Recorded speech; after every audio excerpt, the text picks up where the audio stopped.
Sir నమస్తే sir. నమస్తే sir, September 17 దీన్ని కూడా ఎవరికి వాళ్ళు ఎవరికి నచ్చినట్లుగా వాళ్ళని అనుభవించుకుంటే పరిస్థితి.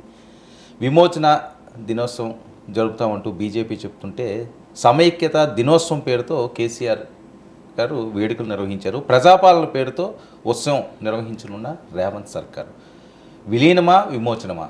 ప్రభుత్వ ప్రజాపాలన దినోత్సవం దీని వెనకాతలు ఉన్న ఆ కథ ఏంటి సార్? అంటే విలీనమా విమోచన అనే డిబేట్లోకి వెళ్ళడం ఇష్టం లేక పెట్ట పేరు జాతీయ సమైక్యతా దినోత్సవం అని టీఆర్ఎస్ పెట్టింది. ఇప్పుడు కాంగ్రెస్ కూడా ఆ విమోచన విలీనమా అనే చర్చలోకి వెళ్లకుండా ఉండేందుకు ప్రజాపాలన దినోత్సవం పెట్టారు.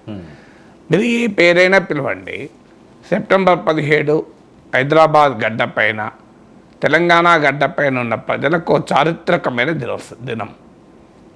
మీకు భారతదేశం మొత్తానికి ఆగస్టు 15, 1947 ఆగస్ట్ 15, 1947లో ఇండిపెండెన్స్ వచ్చింది. కానీ సెప్టెంబర్ 17, 1948 వరకు మోర్ దెన్ ఇయర్ తెలంగాణ బిడ్డలు త్రివర్ణ పతాకాన్ని ఎగరవేసుకుని వెళ్ళారు. కారణం ఏంటంటే నిజాం పాలనలో ఉన్నాం. భారత యూనియన్లో కలవటానికి నిజాం అంగీకరించలేదు. ఆ పరిస్థితుల్లో తెలంగాణ బిడ్డలు భారతీయులుగా అయిన రోజు ఇది.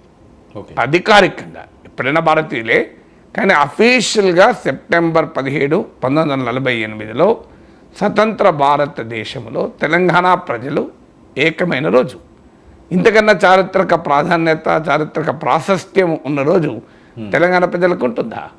కేవలం తెలంగాణ ప్రజలే కాదు, ఇప్పుడు మహారాష్ట్రలో, కర్ణాటకలో ఉన్న కొన్ని ప్రాంతాలు కూడా, నాటి హైదరాబాద్ రాష్ట్రంలో భాగమైన ప్రాంతాలు కూడా ఈ సెప్టెంబర్ 17, 1948లోనే భారత యూనియన్లో భాగమైన సందర్భం. అందుకే ఈ వివాదాలకు అతీతంగా కర్ణాటక, మహారాష్ట్రలోని ఇప్పుడు హైదరాబాద్ కర్ణాటక ప్రాంతం అంటారు. సో ఈ ప్రాంతంలో కర్ణాటక, మహారాష్ట్రలోని కొన్ని ప్రాంతాల్లో ఇప్పటికీ కూడా దీన్ని చారిత్రక దినోత్సవంగా జరుపుకుంటారు. దౌర్భాగ్యం ఏంటంటే మన దగ్గర ఈ రాజకీయాల వల్ల, అంటే చరిత్రను సమకాలీన రాజకీయ భాష్యాలతో చూసి, వక్రీకరణలతో చూసి ఈ హిస్టారిక్ డేను తెలంగాణ ప్రజలకు లేకుండా చేసుకున్నాం.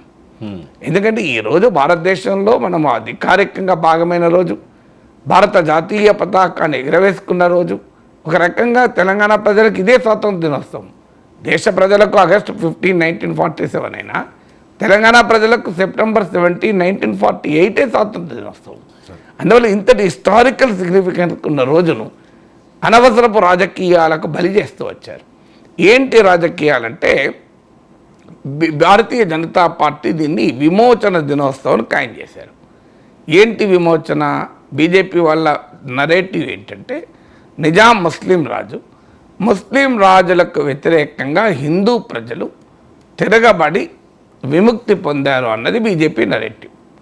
ఈ నరేటివ్ బీజేపీ ఎప్పుడైతే మొదలుపెట్టిందో, ఈ నెరేటివ్కు బలమైన కౌంటర్ సెక్యులర్ నెరేటివ్ ఇవ్వలేని అధికారంలో ఉండే రాజకీయ పార్టీలు, ఉమ్మడి రాష్ట్రంలో కాంగ్రెస్ కావచ్చు, తెలంగాణలో బీఆర్ఎస్ కావచ్చు, ఇప్పుడు కాంగ్రెస్ కావచ్చు, దీనికి రకరకాల భాష్యాలు, రకరకాల వ్యవహారాలు నడపడం మొదలుపెట్టారు.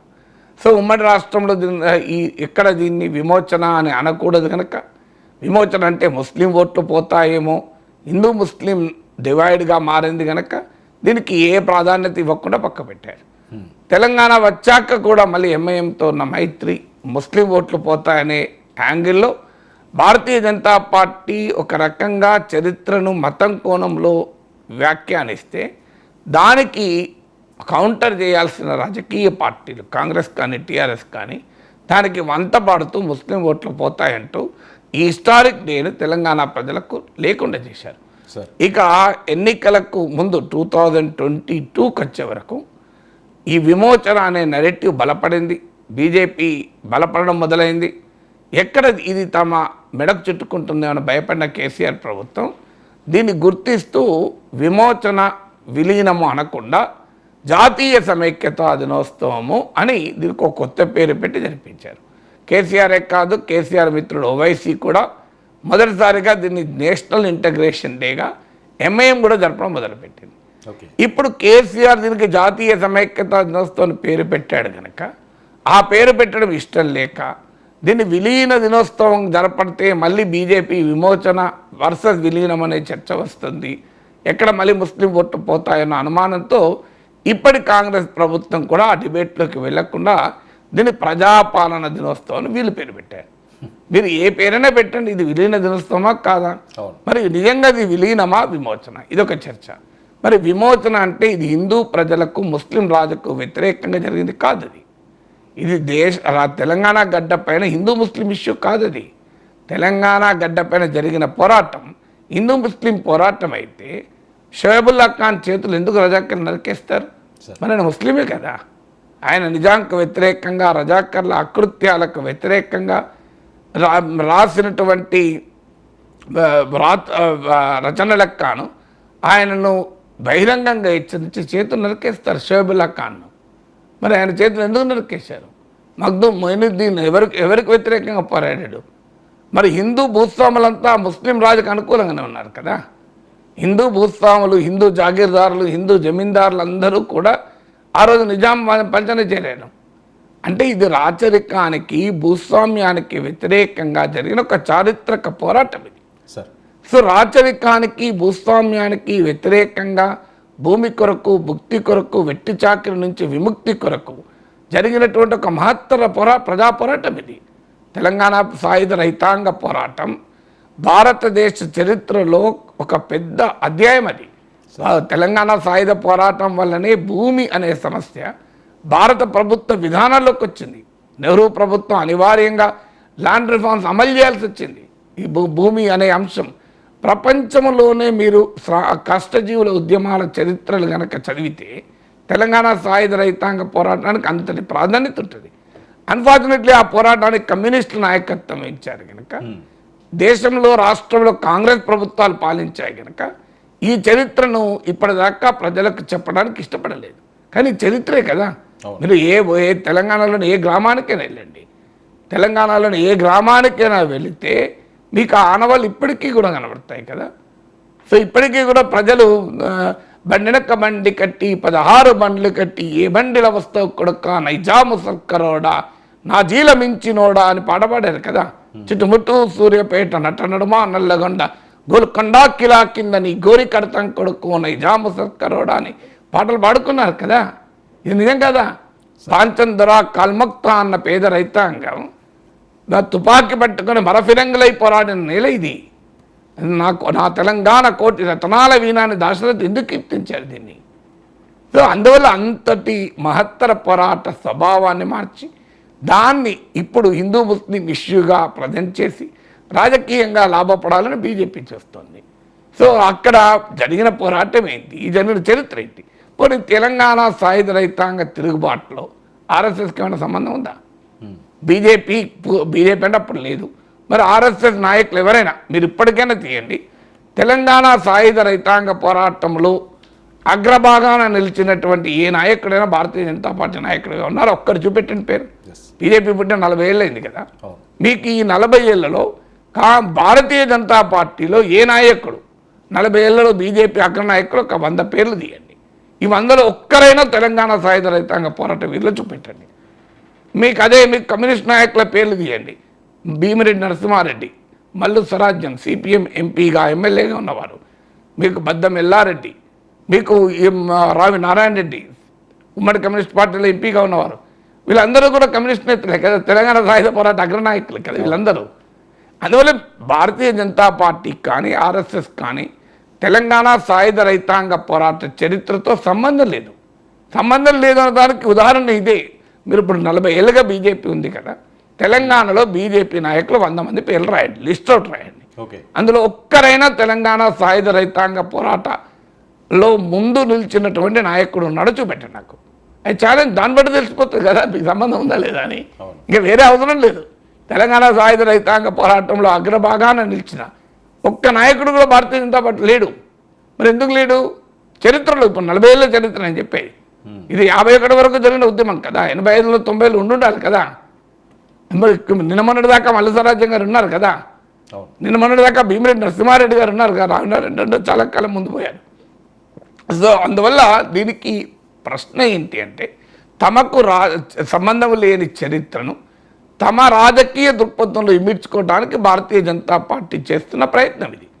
అప్పుడు నిజాంకు వ్యతిరేకంగా కమ్యూనిస్టులు తెలంగాణ సాయుధ రైతాంగ పోరాటాన్ని జరిపారు, స్టేట్ కాంగ్రెస్ పోరాడింది, ఆర్య సమాజ్ కూడా పోరాడింది రజాకర్లకు వ్యతిరేకంగా. కానీ భారతీయ జనతా పార్టీ సంబంధం లేదు, ఆర్ఎస్ఎస్ సంబంధం లేదు, ఎక్కడా కూడా సంబంధం లేదు. సో అందువల్ల దీన్ని విమోచన ఉద్యమము అని చెప్పడం ద్వారా దీనికి ఒక మతపరమైన కోణం ఇవ్వడం. ఈ పోరాటం తెలంగాణ బిడ్డలు జరిపిన పోరాటం రాజు ముస్లిం కావచ్చు, ప్రజలు హిందూ కావచ్చు, దట్ ఈస్ ఓన్లీ ఇన్సిడెంటల్. రాచరికానికి వ్యతిరేకంగా, భూస్వామ్యానికి వ్యతిరేకంగా, రాచరికానికి అండగా ఉన్న భూస్వామ్యానికి ప్యాటర్నైజ్ చేసే రాచరికానికి వ్యతిరేకంగా పోరాటం. మరి భూస్వాములు హిందువులే కదా అప్పుడంతా. సో ప్రతి భూస్వామి హిందూ, ముస్లిం భూస్వాములు కాదు. ఈవెన్ రజాకర్లలో కూడా ముస్లిమేతరులు ఉన్నారని తెలంగాణ చరిత్రకారులు రాసిన అంశం కదా. సో రజాకర్ల అకృత్యాలకు వ్యతిరేకంగా జరిగిన పోరాటం ఇది. చాకలైలమ్మ ఎవరి కొరకు పోరాడింది? ఏ మతపరమైన పోరాటమా చాకలైలమ్మ? చాకలైలమ్మకు మద్దతుగా వచ్చింది ఎవరు? రోజు భీమిరెడ్డి నరసింహారెడ్డి, వీళ్ళే కదా చాకలైలమ్మ మద్దతుగా నిజాం సైన్యాలతో పోరాడటానికి ముందుకొచ్చింది. ఇది కదా హిస్టరీ. ఈ హిస్టరీని మర్చిపోయి మీరు చాకలైలమ్మ చరిత్ర చదవండి. సో వీళ్ళందరినీ ప్రస్తుత నాయకులు కోఆప్ట్ చేసుకొని తమ తమ రాజకీయ దృక్పథాలతో పెట్టడం కరెక్ట్ కాదు. ఇక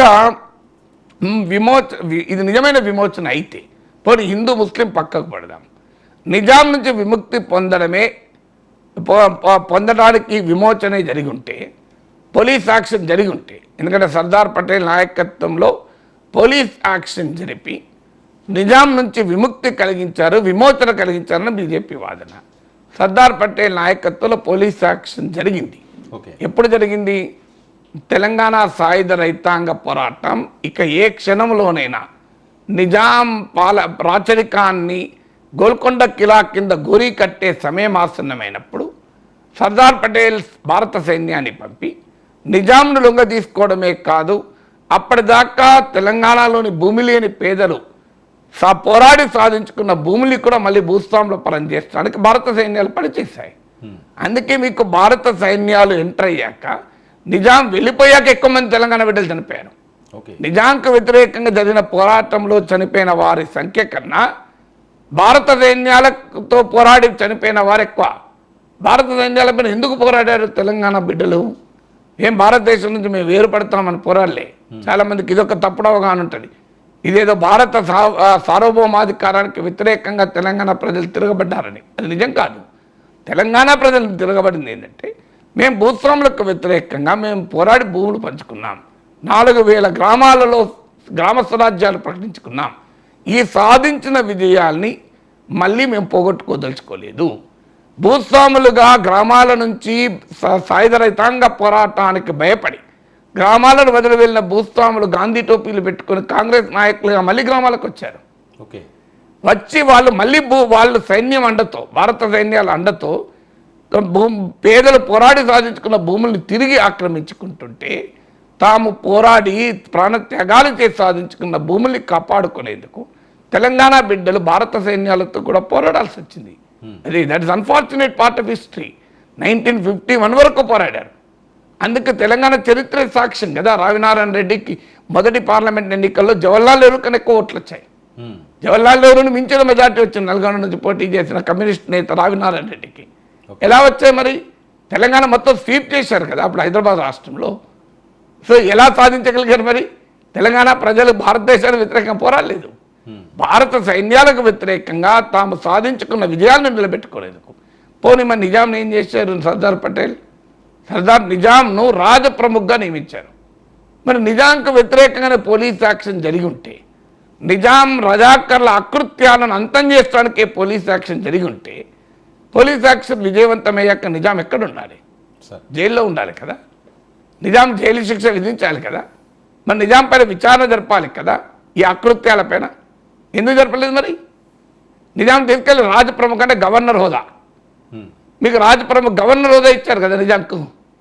అన్న నిజాం నుంచి విమోచన కొరకే జరిగి ఉంటే, ఇది నిజమైన విమోచన అయితే మరి నిజాంకు రాజప్రముఖ ఎందుకు ఇచ్చారు? సెప్టెంబర్ 17, 1948 తర్వాత Nizam was the Raj Pramukh of Hyderabad state. Nizam ఆస్తులను ఇప్పటికీ అలాగే ఉన్నాయి కదా, ప్రభుత్వం స్వాధీనం చేసుకుందా? అవును. నిజాం ఆస్తులు ఎన్ని తక్కువ ఉన్నాయా? మరి ఎందుకు చేయలేదు? నిజాంతో కాంప్రమైజ్ కాదా అది? సో ఇక్కడ జరిగిన చరిత్ర కదా ఇది. నిజాం ప్రముఖగా ఎందుకు ఎందుకు ఎందుకు నిజాం రాజు ప్రముఖగా పెట్టారు? పోనీ భూస్వామ్యం ఏమైనా పోయిందా? పోనీ ఇది విమోచన అని అనుకోవాలంటే రాచరికం పోయినా రాజు మళ్ళీ రాజు ప్రముఖ రూపంలో ఉన్నాడు, మళ్ళీ భూస్వామ్యం పోలేదు, మరి విమోచన ఎట్లా అవుతుంది? ఇది తప్పనిసరిగా విలీన దినోత్సవం. భారత యూనియన్లో తెలంగాణ విలీనమైన ఒక గొప్ప దినం. స్వతంత్ర భారతదేశ పౌరులుగా రాజ్యాంగరీత్యా తెలంగాణ బిడ్డలైనటువంటి ఒక చారిత్రక దినోత్సవం. దీనికి విమోచన అని పేరు పెట్టి దీనికి ఒక రాజకీయ భాష్యాన్ని ఇచ్చి దానికి మళ్ళీ అది ఎక్కడ ముస్లిం ఓట్లు పోతాయని పాలక పార్టీలు దీనికి భయపడి వ్యవహారాలు జరపడం కదా. ముస్లిం ప్రజలకు నిజాంకి ఏం సంబంధం? ముస్లిం ప్రజలకు నిజాం రజాకర్లందరూ ముస్లిం ప్రజలంతా రజాకర్లా? ఏం చెప్పదలుచుకున్నారు మీరు? సో ముస్లిం ప్రజలందరూ రజాకర్లకు కారు కదా, మరి రజాకర్లకు వ్యతిరేకంగానే కదా పోరాడింది. షాబుల్లా ఖాన్ ఇంతకుముందు ఉదాహరణ ఎందుకు చెప్పాను మీకు? అందువల్ల మీకు ఇది ముస్లింలు కూడా రజాకర్ వ్యతిరేక పోరాటంలో నిజాం వ్యతిరేక పోరాటంలో ఉన్నారు.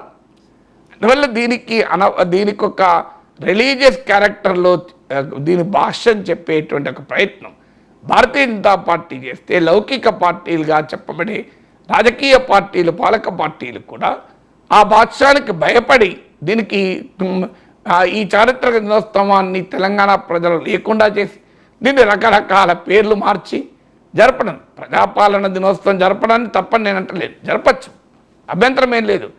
నువ్వు ప్రజాపాలన దినోత్సవం అన్నా జాతీయ సమైక్యత దినోత్సవం అన్నా ఖచ్చితంగా ఇది విలీన దినోత్సవం. ఆ విలీన దినోత్సవం అనదలుచుకోక రకరకాల పేర్లు పెడుతున్నారు. ఏ పేరైనా పెట్టండి, అల్టిమేట్గా భారతదేశంలో భాగమైన హిస్టారిక్ డేకు ఏ రూపంలో పేరు పెట్టి ఏ రూపంలో జరుపుకున్నా మంచిదే కదా. సార్ మోడీ ప్రభుత్వం కులగణన అనే అంశం మీద వివిధ అభిప్రాయాలు వ్యక్తం అవుతున్నది. కాంగ్రెస్ అవనండి లేదా వేరే పార్టీలు అవనండి. అయితే జనాభా లెక్కల్లో క్యాస్ట్ సేకరింపు అనే అంశం మీదే ప్రధానంగా దృష్టి పెడుతున్నారా? మరొక వైపు బీసీ కులగణన చేయకపోతే తాడో పేడో తేల్చుకుంటామని చెప్పి ఒక పక్క బీసీదలు మాట్లాడే పరిస్థితి. అంటే ఇది క్యాస్ట్ సెన్సస్ చాలా కాలంగా డిమాండ్ వస్తే బీజేపీ దీన్ని అంగీకరించడం లేదు. జాతీయ ఇంట్రెస్టింగ్ అంటే బీహార్లో బీజేపీ మేము కులగణనానికి అనుకూలమని చెప్పి నితీష్ కుమార్ నాయకత్వం, నితీష్ కుమార్ ఎన్డీఏలో చేరకముందే మహాగఠబంధన్ ముఖ్యమంత్రిగా ఉన్న రోజుల్లోనే నితీష్ కుమార్ ఒక అఖిల పక్షాన్ని మోడీ దగ్గర తీసుకెళ్తే అందులో బీహార్ బీజేపీ ప్రతినిధులు కూడా ఉన్నారు. కానీ జాతీయ బీజేపీ మాత్రం కుల జనగణనాన్ని వ్యతిరేకిస్తూ వచ్చింది. ఎందుకు వ్యతిరేకిస్తూ వచ్చిందంటే బీజేపీ ఆందోళన ఏంటంటే హిందుత్వ మొబిలైజేషన్కి ఇది అడ్డంకిగా మారుతుంది.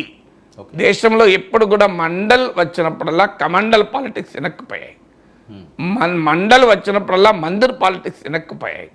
అందువల్ల ఇది మళ్ళీ మండల్ 2.0గా ముందుకు వస్తుంది, మండల్ పాలిటిక్స్ ముందుకు వస్తుంది, కాస్ట్ అనేది ముందుకు వస్తుంది. మన దేశంలో మతం కన్నా కులం చాలా బలమైంది. So very strong. ఈవెన్ మతం మారినా కులం పోదు. మీకు ఇప్పుడు ఉదాహరణకు రెడ్డి క్రిస్టియన్స్ ఉంటారు, దళిత్ క్రిస్టియన్స్ ఉంటారు, కమ్మా క్రిస్టియన్స్ కూడా ఉంటారు. మీరు దళిత్ క్రిస్టియన్ అమ్మాయిని కమ్మా క్రిస్టియన్ అబ్బాయి పెళ్లి చేసుకుంటాడా? చేసుకోడు. దళిత్ క్రిస్టియన్ అబ్బాయిని రెడ్డి క్రిస్టియన్ అమ్మాయిని ఇస్తారా? ఇయ్యరు. అంటే మతం మారినా కులం పోదు, అంత పవర్ఫుల్ మన దేశంలో కులం. సో అందువల్ల అందుకే కదా కులం ఇప్పటికీ రెడ్డి క్రిస్టియన్, కమ్మా క్రిస్టియన్, మాలా క్రిస్టియన్ అంటారు కదా. సో ఒకసారి నువ్వు హిందూ ఆర్డర్ నుంచి ముస్లిం క్రిస్టియానిటీ చేపట్టాక మళ్ళీ రెడ్డి క్రిస్టియన్లు, మాల క్రిస్టియన్లు, కమ్మ క్రిస్టియన్లు ఎందుకు ఉండాలి? కానీ ఉన్నాయి, అంత బలమైంది కులం. సో ఈ కుల జనగణన మొదలైతే హిందుత్వ ఆధారితంగా మెజారిటేరియన్ పొలిటికల్ మొబిలైజేషన్కి ఇబ్బంది అవుతుంది అన్నది బీజేపీ కాస్ట్ సెన్సస్కు వ్యతిరేకంగా ఉండటానికి కారణం. బీజేపీ కూడా సోషల్ ఇంజనీరింగు, వివిధ రకాల కులాలను మొబిలైజ్ చేయడము, సమీకరించడం రాజకీయంగా చేస్తూ ఉంటుంది. కానీ సమస్య ఏంటి అంటే ఒక్కసారి కాస్ట్ డైమెన్షన్లో పాలిటిక్స్ డిఫైన్ అయితే తమకు రాజకీయంగా నష్టము, తమ రాజకీయ సమీకరణకు నష్టమని బీజేపీ భావించింది. దాంతోపాటు రిజర్వేషన్ల పరిమితి 50% మించకూడదన్నది బీజేపీ విధానం. కానీ ఒక్కసారి కుల జనగణన జరిగితే అనేక కులాల నుంచి కాంపిటిటివ్ డిమాండ్స్ వస్తాయి రిజర్వేషన్ల కొరకు. ఎందుకంటే ఇది కేవలం కాస్ట్ సెన్సెసే కాదు, సోషియో ఎకనామిక్ కాస్ట్ సెన్సెస్. అంటే కులాల సామాజిక ఆర్థిక స్థితిగతులు వస్తాయి. ఎప్పుడైతే కులాల సామాజిక ఆర్థిక స్థితిగతులు బయటకు వస్తాయో కొత్త రకమైన రిజర్వేషన్ డిమాండ్లు వస్తాయి. ఇప్పుడు ఉదాహరణకు మనకు మాలా మాదిగా డివిజన్ వచ్చి మీకు వర్గీకరణ డిమాండ్ వచ్చి ఎంఆర్పిఎస్ లాంటి సంస్థలు ఎట్లా పుట్టాయి. సో ఎప్పుడైతే ఈ అంశాలు బయటకు వచ్చాయో మాదిగలకు రిజర్వేషన్ ప్రయోజనాలు సరిగా అందలేదు అనే డైమెన్షన్ ఎప్పుడైతే ముందుకు వచ్చిందో అదొక పెద్ద పోరాటంగా ఎంఆర్పిఎస్ ఏర్పాటుకు కారణమై ఎస్సీ వర్గీకరణకు చివరకు సుప్రీంకోర్టు కూడా ఎస్సీ వర్గీకరణ అపోహలు చేసింది. అందువల్ల ఎప్పుడైతే ఈ సోషియో ఎకనామిక్ కాస్ట్ సెన్సెస్ వస్తాయో ఇప్పటిదాకా రిజర్వేషన్లు పొందుతున్న వారెవరు, ఆ రిజర్వేషన్ ప్రయోజనాలు పొందని వారెవరు, ఇవన్నీ అంశాలు బయటకు వస్తాయి. ఇవి వచ్చిన తర్వాత కొత్త రకమైన డిమాండ్లు ముందుకు వస్తాయి. ఈ డిమాండ్లను మేనేజ్ చేయడం సవాల్గా మారుతుందనేది బీజేపీ అంచనా. అందువల్ల కాస్ట్ సెన్సెస్ని బీజేపీ వ్యతిరేకిస్తూ వచ్చింది. దీన్ని బీజేపీ ఇతర పార్టీలు అందుకున్నాయి. ముందు సమాజ్వాదీ పార్టీ, రాష్ట్రీయ జనతాదళ్ లాంటి జేడీయూ లాంటి పార్టీలు అందుకున్నప్పటికీ తర్వాత కాంగ్రెస్ దాని మిత్రపక్షాలు, ఇతర రాష్ట్రాల మిత్రపక్షాలు డిఎంకే కావచ్చు, వీళ్ళు కూడా మద్దతు ఇవ్వడం మొదలుపెట్టారు. ఎప్పుడైతే రాహుల్ గాంధీ రీఎమర్జెన్స్లో రాహుల్ గాంధీ రీలాంచ్లో కాస్ట్ సెన్సెస్ను ఒక ప్రధాన ఆయుధంగా మార్చుకున్నాడు. కాస్ట్ సెన్సెసే కాదు, మేము అధికారంలోకి వస్తే రిజర్వేషన్లను 50% పరిమితి ఎత్తివేస్తాము, అలాగే రాజ్యాంగాన్ని మార్చడానికి బీజేపీ ప్రయత్నిస్తుంది, రాజ్యాంగం మార్చి రిజర్వేషన్లు లేకుండా చేస్తుంది బీజేపీ, 400 సీట్లు అందుకే అడుగుతోంది అని కాంగ్రెస్ పార్టీ కూడా ఒక పెద్ద ప్రచారాన్ని చేపట్టింది.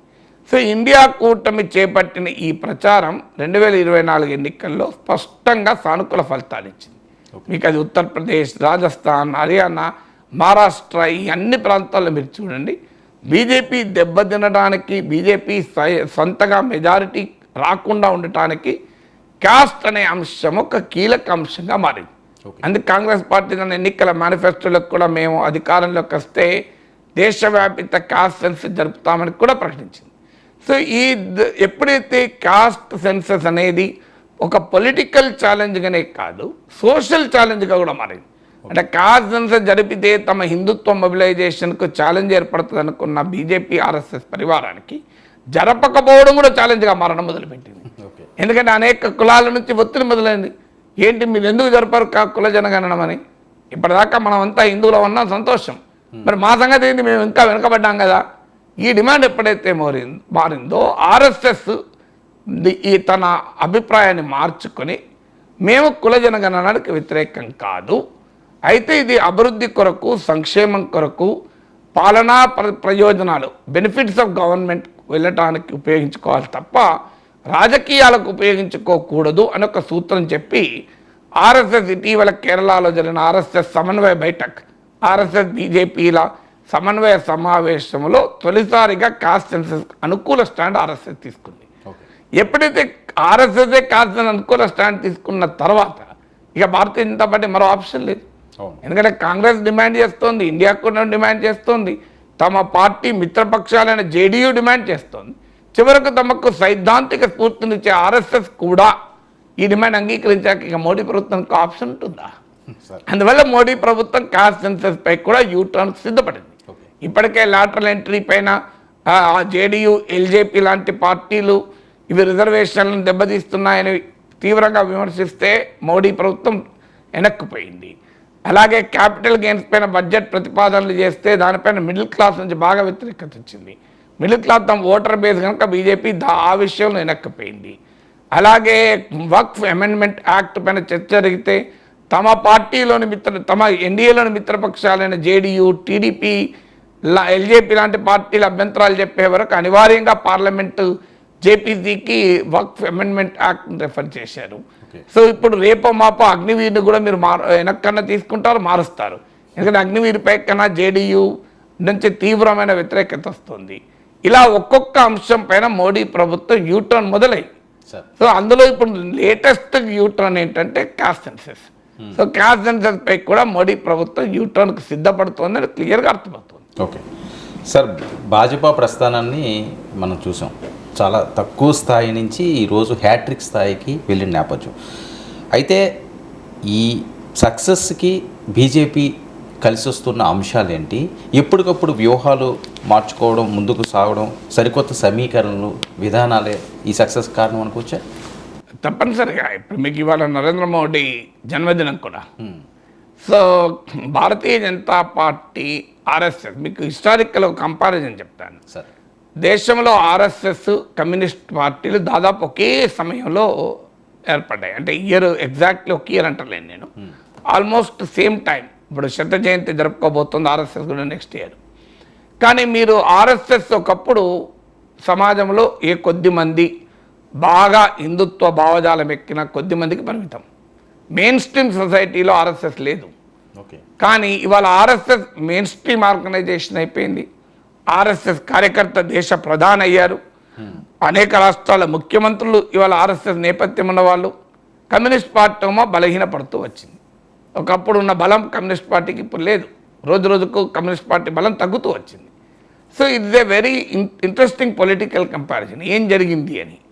ఏం జరిగింది అంటే ఆర్ఎస్ఎస్కు బీజేపీకి ఉన్న ప్రత్యేకత అడాప్టబిలిటీ అంటారు. ఇప్పుడు సర్వైవల్, చార్లెస్ డార్విన్ ఏం చెప్పాడు? సర్వైవల్ అనేది అంటే theory of evolution, survival of the fittest. సర్వైవల్కు అనుగుణంగా రకరకాల మార్పులకు జీవరాశులు లోనవుతూనే ఉంటాయి. ఒకప్పుడు మనిషికి తోకుండే లేదు కదా, ఇప్పుడు మన హోమోసాపియన్స్గా మానవుని తొలి రూపంలో తోక ఉండేదని చెప్తారు. కాలక్రమేణా పోయింది హోమోసాపియన్స్. ఎందుకంటే మనిషి జీవరాశులు ప్రకృతిలో అడాప్ట్ అవుతూ ఉంటాయి, పరిస్థితులకు అనుగుణంగా అడాప్ట్ అవుతూ ఉంటాయి. రాజకీయాల్లో కూడా అడాప్ట్ అయిన వాళ్ళు నిలబడతారు. అడాప్ట్ కాలేక తమ ఒరిజినల్ ఐడియాలజీకి మేము ఇంకా అలాగే ఉంటామనుకున్న వారు డెవలప్ కారు. ఇది రైట్ ఆ రాంగ్ అనే జడ్జిమెంట్ నేను ఇవ్వడం లేదు, రియాలిటీ అది. సో ఆర్ఎస్ఎస్ అడాప్ట్ అవుతూ వచ్చింది. ఆర్ఎస్ఎస్ వాస్తవంగా రాజ్యాంగానికి కూడా అనుకూలం కాదు. మీరు ఆర్ఎస్ఎస్ తొలినాటి రచనలు చూడండి, దీన్ దయాళ్ ఉపాధ్యాయ ఉపన్యాసాలు చదవండి. దే ఆర్ ఎగనెస్ట్ రాజ్యాంగం. ఫెడరలిజానికి, సెక్యులరిజానికి వీటికి బహిరంగంగా వ్యతిరేకం, అనుమానం లేదు. కానీ ఎప్పుడైతే రాజ్యాంగం అమల్లోకి వచ్చిందో, రాజ్యాంగాన్ని ఒక దశలో సర్దార్ పటేల్ హోంమంత్రిగా ఉన్నప్పుడే ఆర్ఎస్ఎస్ నిషేధించారు కూడా. గాంధీ హత్యానంతరం ఆర్ఎస్ఎస్ నిషేధించారు. గాంధీజీని కూడా ఆర్ఎస్ఎస్ అంగీకరించలేదు, ఐడియాలజికల్ ఇప్పటికీ అంగీకరించారు గాంధీజీ. కానీ మీరు ఆర్ఎస్ఎస్ నేపథ్యం ఉన్న ప్రధానమంత్రి నరేంద్ర మోడీ గాంధీజీకి నివాళులు అర్పించారు రెగ్యులర్గా వెళ్ళి. మీరు ఇప్పుడు ఎప్పుడైతే రాజ్యాంగం అమల్లోకి వచ్చిందో, రాజ్యాంగాన్ని వ్యతిరేకించి మనం రాజకీయం చేయలేము అని చెప్పి రాజ్యాంగానికి లోబడి రాజకీయాలు చేయడం మొదలుపెట్టారు. నాకు గుర్తున్నంతవరకు ఈవెన్ త్రివర్ణ పతాకాన్ని కూడా అంగీకరించలేదు, సబ్జెక్ట్ కరెక్షన్. ఓకే. అలా ఇప్పుడు తిరంగ యాత్రలు జరపడం లేదు ఆర్ఎస్ఎస్. అంటే దానికి కారణం ఏంటి? వారు సెక్యులర్ ఇండియాను అంగీకరించలేదు, వారు హిందూ ఇండియాను కావాలి అన్నారు. మతరాజ్యంగా భారతదేశం ఉండాలి, పాకిస్తాన్ ఇస్లామిక్ రాజ్యం అయినప్పుడు భారతదేశం ఎందుకు మతరాజ్యం ఉండకూడదు అనేది వాళ్ళ వాదన. లేదు, భారతదేశంలో ఉన్న ప్రజలు మాత్రం మతాలకు అతీతంగా, కులాలకు అతీతంగా మేము ఒక లౌకిక దేశంగా ఉంటామన్నారు. భారతీయులు తీసుకున్న ఆ చారిత్రక నిర్ణయం ఇలా భారతదేశం ఎక్కడుంది, పాకిస్తాన్ ఎక్కడుంది? మతరాజ్యంగా మారిన పాకిస్తాన్ ఇవాళ కుక్కలు చింపిన విస్తరిగా మారిపోయింది. ఇవాళ తీవ్రవాదులు ఉత్పత్తి చేసే గడ్డగా మారింది. కానీ హిందువులు మెజారిటీగా ఉండి కూడా మేము లౌకిక దేశంగా ఉంటాం, ఈ దేశంలో అన్ని కులాలు, అన్ని మతాలు, అన్ని భాషలు, అన్ని సంస్కృతులు ఉండేవారు ఉంటారు, పౌరసత్వమే ఆధారంగా దేశీయత నిర్ణయిస్తాం అని భారతీయులు తీసుకున్న హిస్టారిక్ డిసిషన్ వల్ల ఇలా ప్రపంచంలో మనం ఒక టాప్ 60 దేశాల్లో ఒక దేశంగా ఉన్నాం. ఇది హిస్టరీ చెప్పినటువంటి అనుభవం కదా. సో అందువల్ల ఎప్పుడైతే ఆ రాజ్యాంగం అమల్లోకి వచ్చిందో, సెక్యులర్ కాన్స్టిట్యూషన్ను అంగీకరించిన ఆర్ఎస్ఎస్ కూడా ఈ రాజ్యాంగానికి తమ విధేయతను ప్రకటించి అడాప్టబుల్ అయ్యారు. మీకు ఎమర్జెన్సీ సమయంలో జనసంఘ్, ఆర్ఎస్ఎస్ నేపథ్యం ఉన్న జనసంఘ్ తమ సైద్ధాంతిక ప్రత్యర్థులైన సోషలిస్టులతో కలిశారు. ఎంత అడాప్టబిలిటీ మీరు చూడండి. అసలు సోషలిస్టులతో కలిసి అధికారంలోకి జనతా పార్టీ ఏర్పాటై ఎమర్జెన్సీ వ్యతిరేక పోరాటం మొదలై సోషలిస్టులతో పాటు కలిసి మొరార్జీ దేశాయ్ ప్రభుత్వం ఏర్పడింది. అటు వాజ్పేయి, అద్వానీ లాంటి జనసంఘీయులు, ఇటు సోషలిస్టులు ఆ రోజు జనతా పార్టీ ఏర్పాటైనప్పుడు మధులిమాయ లాంటి బద్ద ఆర్ఎస్ఎస్ వ్యతిరేకులైన సోషలిస్ట్ నాయకుడు Janata party general secretary, RSS ఫౌండర్స్లో ఒకరైన నానాజీ దేశ్ముఖ్ కూడా Janata party general secretary. Okay. So ఇంత పరస్పర విరుద్ధమైన రాజకీయ శక్తులతో కూడా ఆర్ఎస్ఎస్ నేపథ్యం ఉన్న జనసంఘ్ అడాప్ట్ అయి జనతా పార్టీకి ఏర్పడి బలపడింది. జనతా పార్టీ ఎప్పుడైతే విచ్ఛిన్నమైందో అక్కడి నుంచి భారతీయ జనతా పార్టీగా మళ్ళీ జనసంఘ్ యొక్క రివైజ్డ్ అండ్ ఎన్లార్జ్ ఎడిషన్ ఆవిష్కరించబడింది. సో భారతీయ జనతా అటల్ బిహారీ వాజ్పేయి తొలి ప్రభుత్వం పతనమైనప్పుడు దేశంలో ఏ రాజకీయ పార్టీ కూడా బీజేపీతో కలవడానికి ముందుకు రాలే. మళ్ళీ అడాప్ట్ చేసుకుని అన్ని పార్టీలతో కలిసేటువంటి వ్యవహారం నడిపారు. అందువల్ల మీరు అడగడుగున చూడండి ఆర్ఎస్ఎస్ అడాప్టబిలిటీ. ఇప్పుడు క్యాస్ట్ సెన్సస్ పై కూడా అడాప్ట్ అయిపోయారు. ఈవెన్ ఆర్ఎస్ఎస్ అంగీకరించేది ఒక వ్యక్తి ఆధారిత రాజకీయాన్ని. ఇప్పుడు నరేంద్ర మోడీ ఆధారిత రాజకీయాన్ని ఆర్ఎస్ఎస్ ఒప్పుకోదు. కానీ అందుకే మీకు మోహన్ భగవత్ నిరంతరం మన Mohan Bhagwat statement last 10 statement తీయండి, మీకు సూటిగా కనబడుతుంది. మోడీకి మోడీ వ్యతిరేకంగానే మనం భగవంతుని అనుకోవద్దు, భగవంతుడు మనం దూతగా మనం భావించకూడదు, ఇలాంటివన్నీ మాట్లాడుతుంటారు. ఇండైరెక్ట్గా చెప్పడం ఒక వ్యక్తి చుట్టూ కాదు, అన్నీ మనమే చేస్తాం అనుకోవడం పొరపాటు, ఇవన్నీ చెప్తుంటారు. ఎందుకు చెప్తుంటారు? అయినా కూడా మోడీ నాయకత్వంలో భారతీయ జనతా పార్టీ తమ ఎజెండాను అమలు చేస్తుంది కనుక వాళ్ళు అడాప్ట్ అవుతుంటారు. సో ఇలా వివిధ రకాల ఆలోచనలకు తమకు ఎదురవుతున్న కొద్దీ అడాప్టబిలిటీ. ఇప్పుడు ఒకప్పుడు జనసంఘలో ఎవరు ఆర్ఎస్ఎస్ ఐడియాలజీ నమ్మేవారు తప్ప ఇంకా ఎవరు జనసంఘలో ఉండేవారు కాదు. భారతీయ జనతా పార్టీ ఏర్పడిన తొలినాళ్లలో ఆర్ఎస్ఎస్కు సంబంధం లేని వారు కూడా ఎంటర్ అవ్వడం మొదలుపెట్టారు. ఇవాళ చూడండి, మొన్న 2024 ఎన్నికల్లో 25% ఆర్ఎస్ఎస్ నేపథ్యం లేని వాళ్ళే బీజేపీ అభ్యర్థులు. తెలంగాణలో అయితే కిషన్ రెడ్డి, బండి సంజయ్ మినహా 17 మందిలో 15 మంది ఆర్ఎస్ఎస్ నేపథ్యం లేని వాళ్ళే. అంత అడాప్టబిలిటీగా దీనివల్ల ఛాలెంజెస్ వచ్చాయి. మీకు ఎన్డీఏ ప్రభుత్వం ఏర్పాటు కావటానికి తన కోర్ ఎజెండా ఆయన ఆర్టికల్ 370, అలాగే రామ్ మందిర్ నిర్మాణము, యూనిఫామ్ సివిల్ కోడ్, ఈ మూడింటిని బీజేపీ పక్కకు పెట్టింది. మీకు వాజ్పేయి హయాంలో ఆర్ఎస్ఎస్ ఆ ఎజెండాను ఫోర్స్ఫుల్గా ముందుకు తీసుకెళ్ళలేదు. అంటే ఆయా రాజకీయ సామాజిక పరిస్థితులు వచ్చినప్పుడు దానికి అనుగుణంగా ఒకప్పుడు మీకు బీజేపీ అంటే బ్రాహ్మణ్ బనియా పార్టీ అనేవాళ్ళు. మీకు బీజేపీలో నాయకులు కూడా ఈ సామాజిక వర్గాల నుంచి ఉండేవారు. బ్రాహ్మణ్ బనియా పార్టీ నుంచి ఇప్పుడు ఇంక్లూజివ్ పార్టీగా మారింది. ఇలా భారతీయ జనతా పార్టీలో హిందూ సోషల్ ఆర్డర్లో చతుర్వర్ణ వ్యవస్థలో ఉండేటువంటి 2 అగ్రకులాల నాయకులే బీజేపీ రాజకీయాల్లో, ఆర్ఎస్ఎస్ అనుకూల రాజకీయాల్లో అగ్రతాంబూలం ఉండేది. అలా అక్కడి నుంచి వాళ్ళ ఎస్సీసు, ఎస్టీసు, బీసీసు ఇలా బీజేపీ స్కీమ్ ఆఫ్ థింగ్స్లో ఒక పెద్ద పాత్ర. ఇలా బీజేపీ పెరుగుదలలో వెనుకబడిన వర్గాలు, ఆదివాసీలు, ఈ సెక్షన్లు చాలా పెద్ద పాత్ర. ఆఖరికి నరేంద్ర మోడీ ఓబీసీ నేపథ్యం నరేంద్ర మోడీ దేశ ప్రధాని అయ్యాడు. సో అందువల్ల ఇదంతా అడాప్టబిలిటీ. ఒకప్పుడు కాస్ట్ హైరార్కీలో కాకుండా ఇంక్లూజివ్ హిందుత్వ అనే నినాదం ఇచ్చి తాము ఇంక్లూడ్ చేశారు. ఇప్పుడు ఏకంగా క్రిస్టియన్స్కు, ముస్లిమ్స్లకు కూడా మేము అవుట్ రీచ్ అని మొదలుపెట్టారు. అసలు హిందూ మెజారిటేరియన్ పాలన ఉండాలి, హిందూ రాజ్యం ఉండాలనే ఆర్ఎస్ఎస్ నేపథ్యం ఉన్న భారతీయ జనతా పార్టీ ఇవాళ మీకు మైనారిటీ మోర్చా ఉంది. వాళ్ళకు క్రిస్టియన్స్ దగ్గరికి వెళ్తున్నారు. చర్చ్ మన మీరు కేరళలో త్రిశూర్ సీట్ గెలవడంలో కీలక పాత్ర క్రిస్టియన్ సపోర్ట్ చేయడమే.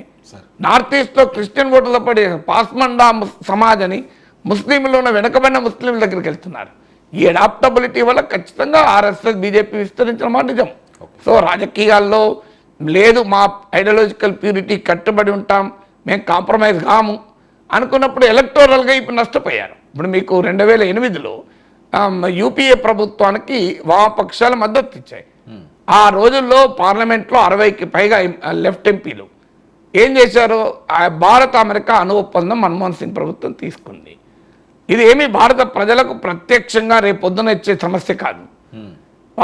కానీ ఐడియాలజికల్ స్టాండ్, సామ్రాజ్యవాద వ్యతిరేకత మా పార్టీ కార్యక్రమం, సామ్రాజ్యవాద అనుకూలంగా మా నిర్ణయాలు తీసుకున్న ప్రభుత్వంలో మేము మద్దతు ఇవ్వమని చెప్పి విత్డ్రా అయ్యారు. కానీ అర్థం కావాల్సింది ఏంటంటే మన్మోహన్ సింగ్ ప్రభుత్వానికి మద్దతు లెఫ్ట్ ఎందుకు ఇచ్చింది? సామ్రాజ్యవాద అనుకూలత వ్యతిరేకత ఆధారంగా ఇవ్వలే, బీజేపీని అధికారంలోకి రాకుండా ఉండేందుకు మద్దతు ఇచ్చారు. ఈ అంశాన్ని మర్చిపోయి ఓకే. భారత అమెరికా అణుఒప్పందం పట్ల లెఫ్ట్ వ్యతిరేకత వ్యక్తం చేయడం తప్పులేదు, అది వాళ్ళ స్టాండ్, అది కరెక్ట్. అది ఆ అణుఒప్పందాన్ని వ్యతిరేకించాలి, కానీ ఆ కారణాన్ని విడ్రా చేసుకున్నారు. అసలు మీరు సపోర్ట్ చేయడానికి అది ప్రాతిపదికే కాదు కదా. ఏం 2004లో మన్మోహన్ సింగ్ నాయకత్వంలో కాంగ్రెస్ నాయకత్వంలో యూపీఏ ప్రభుత్వం వచ్చినప్పుడు కాంగ్రెస్ పార్టీ ఏమన్నా సామ్రాజ్యవాద వ్యతిరేక పార్టీయా? తెలియదు కదా, మీకు తెలుసు కదా. కాంగ్రెస్ పార్టీకి మద్దతు ఇవ్వడానికి ప్రాతిపదిక బీజేపీని అధికారంలో రాకుండా ఉంచేందుకు.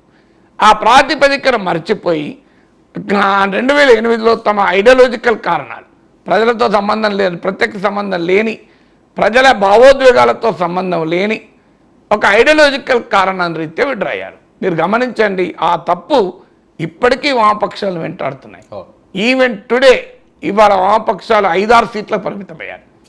ఎక్కడ 64? 2009లో యూపీఏ 1లో వామపక్షాల మద్దతు వల్ల, కాంగ్రెస్ ప్రభుత్వం వామపక్షాల ఒత్తిడి వల్ల అనేక మంచి చట్టాలు తెచ్చింది. ఉపాధి హామీ చట్టము, అటవీ హక్కుల చట్టము, విద్యా హక్కు చట్టము, సమాచార హక్కు చట్టము ఈ సమయంలోనే పురుడు పోసుకున్నాయి.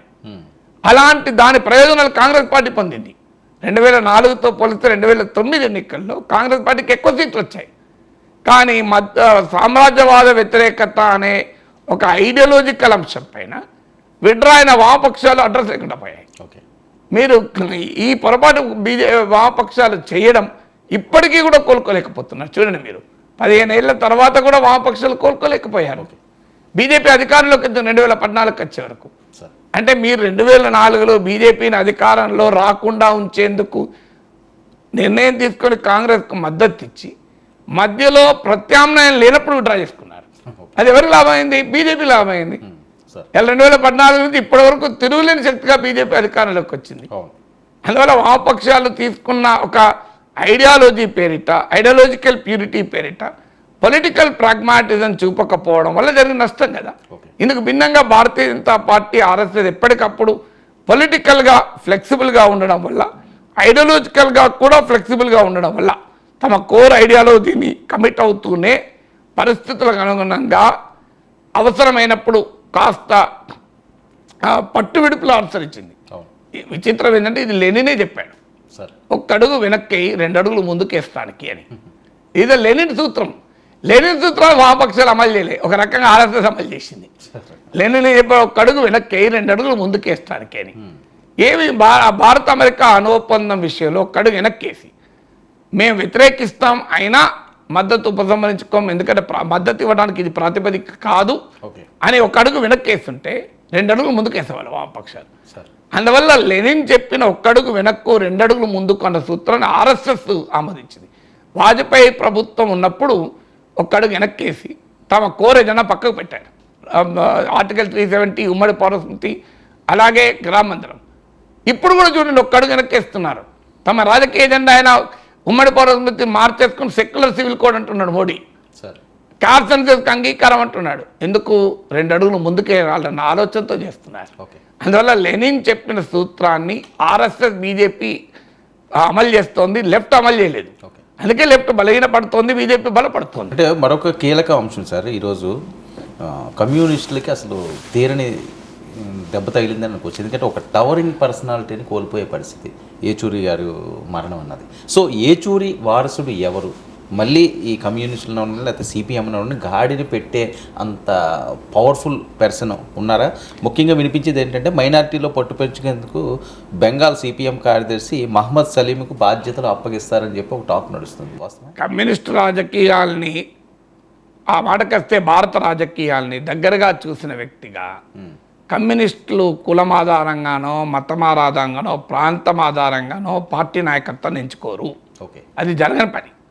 మీకు మైనార్టీలో పెంచుకోవడానికి మహమ్మద్ సలీంని తీసుకుంటే మరి ఆంధ్రప్రదేశ్ రాష్ట్ర కార్యదర్శిగా మహమ్మద్ గఫూర్ ఉండాలి కదా, లేడు కదా. ఆ ప్రాతిపదిక కమ్యూనిస్ట్ పార్టీలో ఉండదు. మీకు ఇంకొక విచిత్రం చెప్తాను.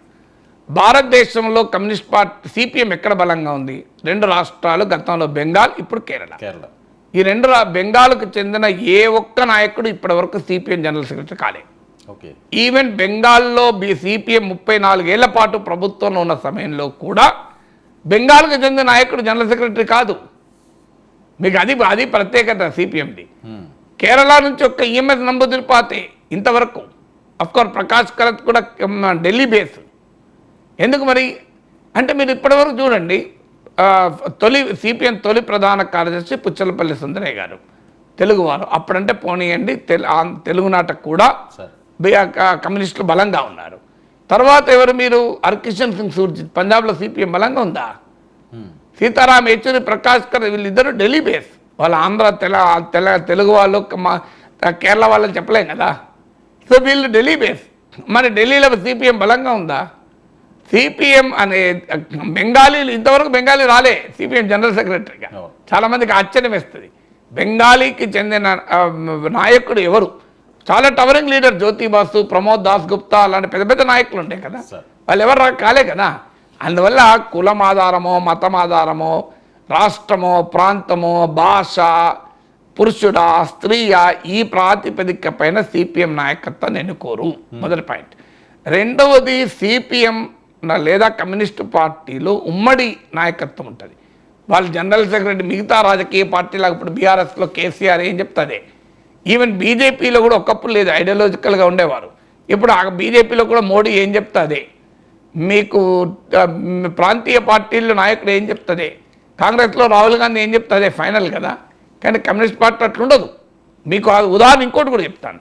జ్యోతి బస్సుకు ప్రధానమంత్రి కావాలని ఆఫర్ వచ్చింది దేవగౌడ సమయంలో. ఆ ప్రధానమంత్రి పదవి తీసుకోవాలా వద్దా? సిపిఎం విధానపరమైన నిర్ణయం ఏంటంటే తాము మెజారిటీగా లేని ప్రభుత్వంలో తాము ఉండము అన్నది సిపిఎం వైఖరి. ఎందుకంటే తమ బలం లేని చోట ప్రైమ్ మినిస్టర్షిప్ తీసుకొని చీఫ్ మినిస్టర్షిప్ తీసుకుంటే తమ విధానాలను అమలు చేయలేం కదా అన్నది ఆ పార్టీ లైన్.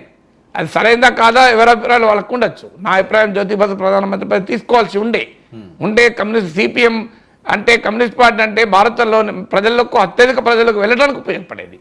కానీ దానిపైన చర్చ జరిగింది. మీకు ఆసక్తిగా ఉంటుంది. సిపిఎం ప్రధాన కార్యదర్శి అప్పుడు హర్కిషన్ సింగ్ సూర్జిత్, ఆయన జ్యోతి బసు ప్రధానమంత్రి పదవి తీసుకోవాలి అని ఆర్గ్యూ చేశారు. కానీ వాళ్ళ పార్టీ వినలే. వేరే పార్టీలో సాధ్యమవుతుంది అట్లా? కేసీఆర్ అభిప్రాయానికి భిన్నంగా బీఆర్ఎస్ తీసుకుంటుందా నిర్ణయం? రాహుల్ గాంధీ అభిప్రాయానికి భిన్నంగా కాంగ్రెస్ తీసుకుంటుందా? నరేంద్ర మోడీ అభిప్రాయానికి భిన్నంగా బీజేపీ తీసుకుంటుందా నిర్ణయం? కానీ జ్యోతి బసు ప్రధానమంత్రి పదవి తీసుకోవాలని హరికిషన్ సింగ్ సూర్జిత్ వాదిస్తే పార్టీ సెంట్రల్ కమిటీ వ్యతిరేకించింది. జ్యోతి బసు ప్రధానికి కాలేదు అంటే జనరల్ సెక్రటరీ అభిప్రాయాన్ని కూడా సెంట్రల్ కమిటీ పక్కకు పెట్టేసింది. అందువల్ల కమ్యూనిస్ట్ రాజకీయాల్లో ఎవరు సెక్రటరీగా ఉన్నారన్నది మిగతా రాజకీయ పార్టీలలో నాయకత్వం లాగా ప్రాధాన్యత ఉండదు.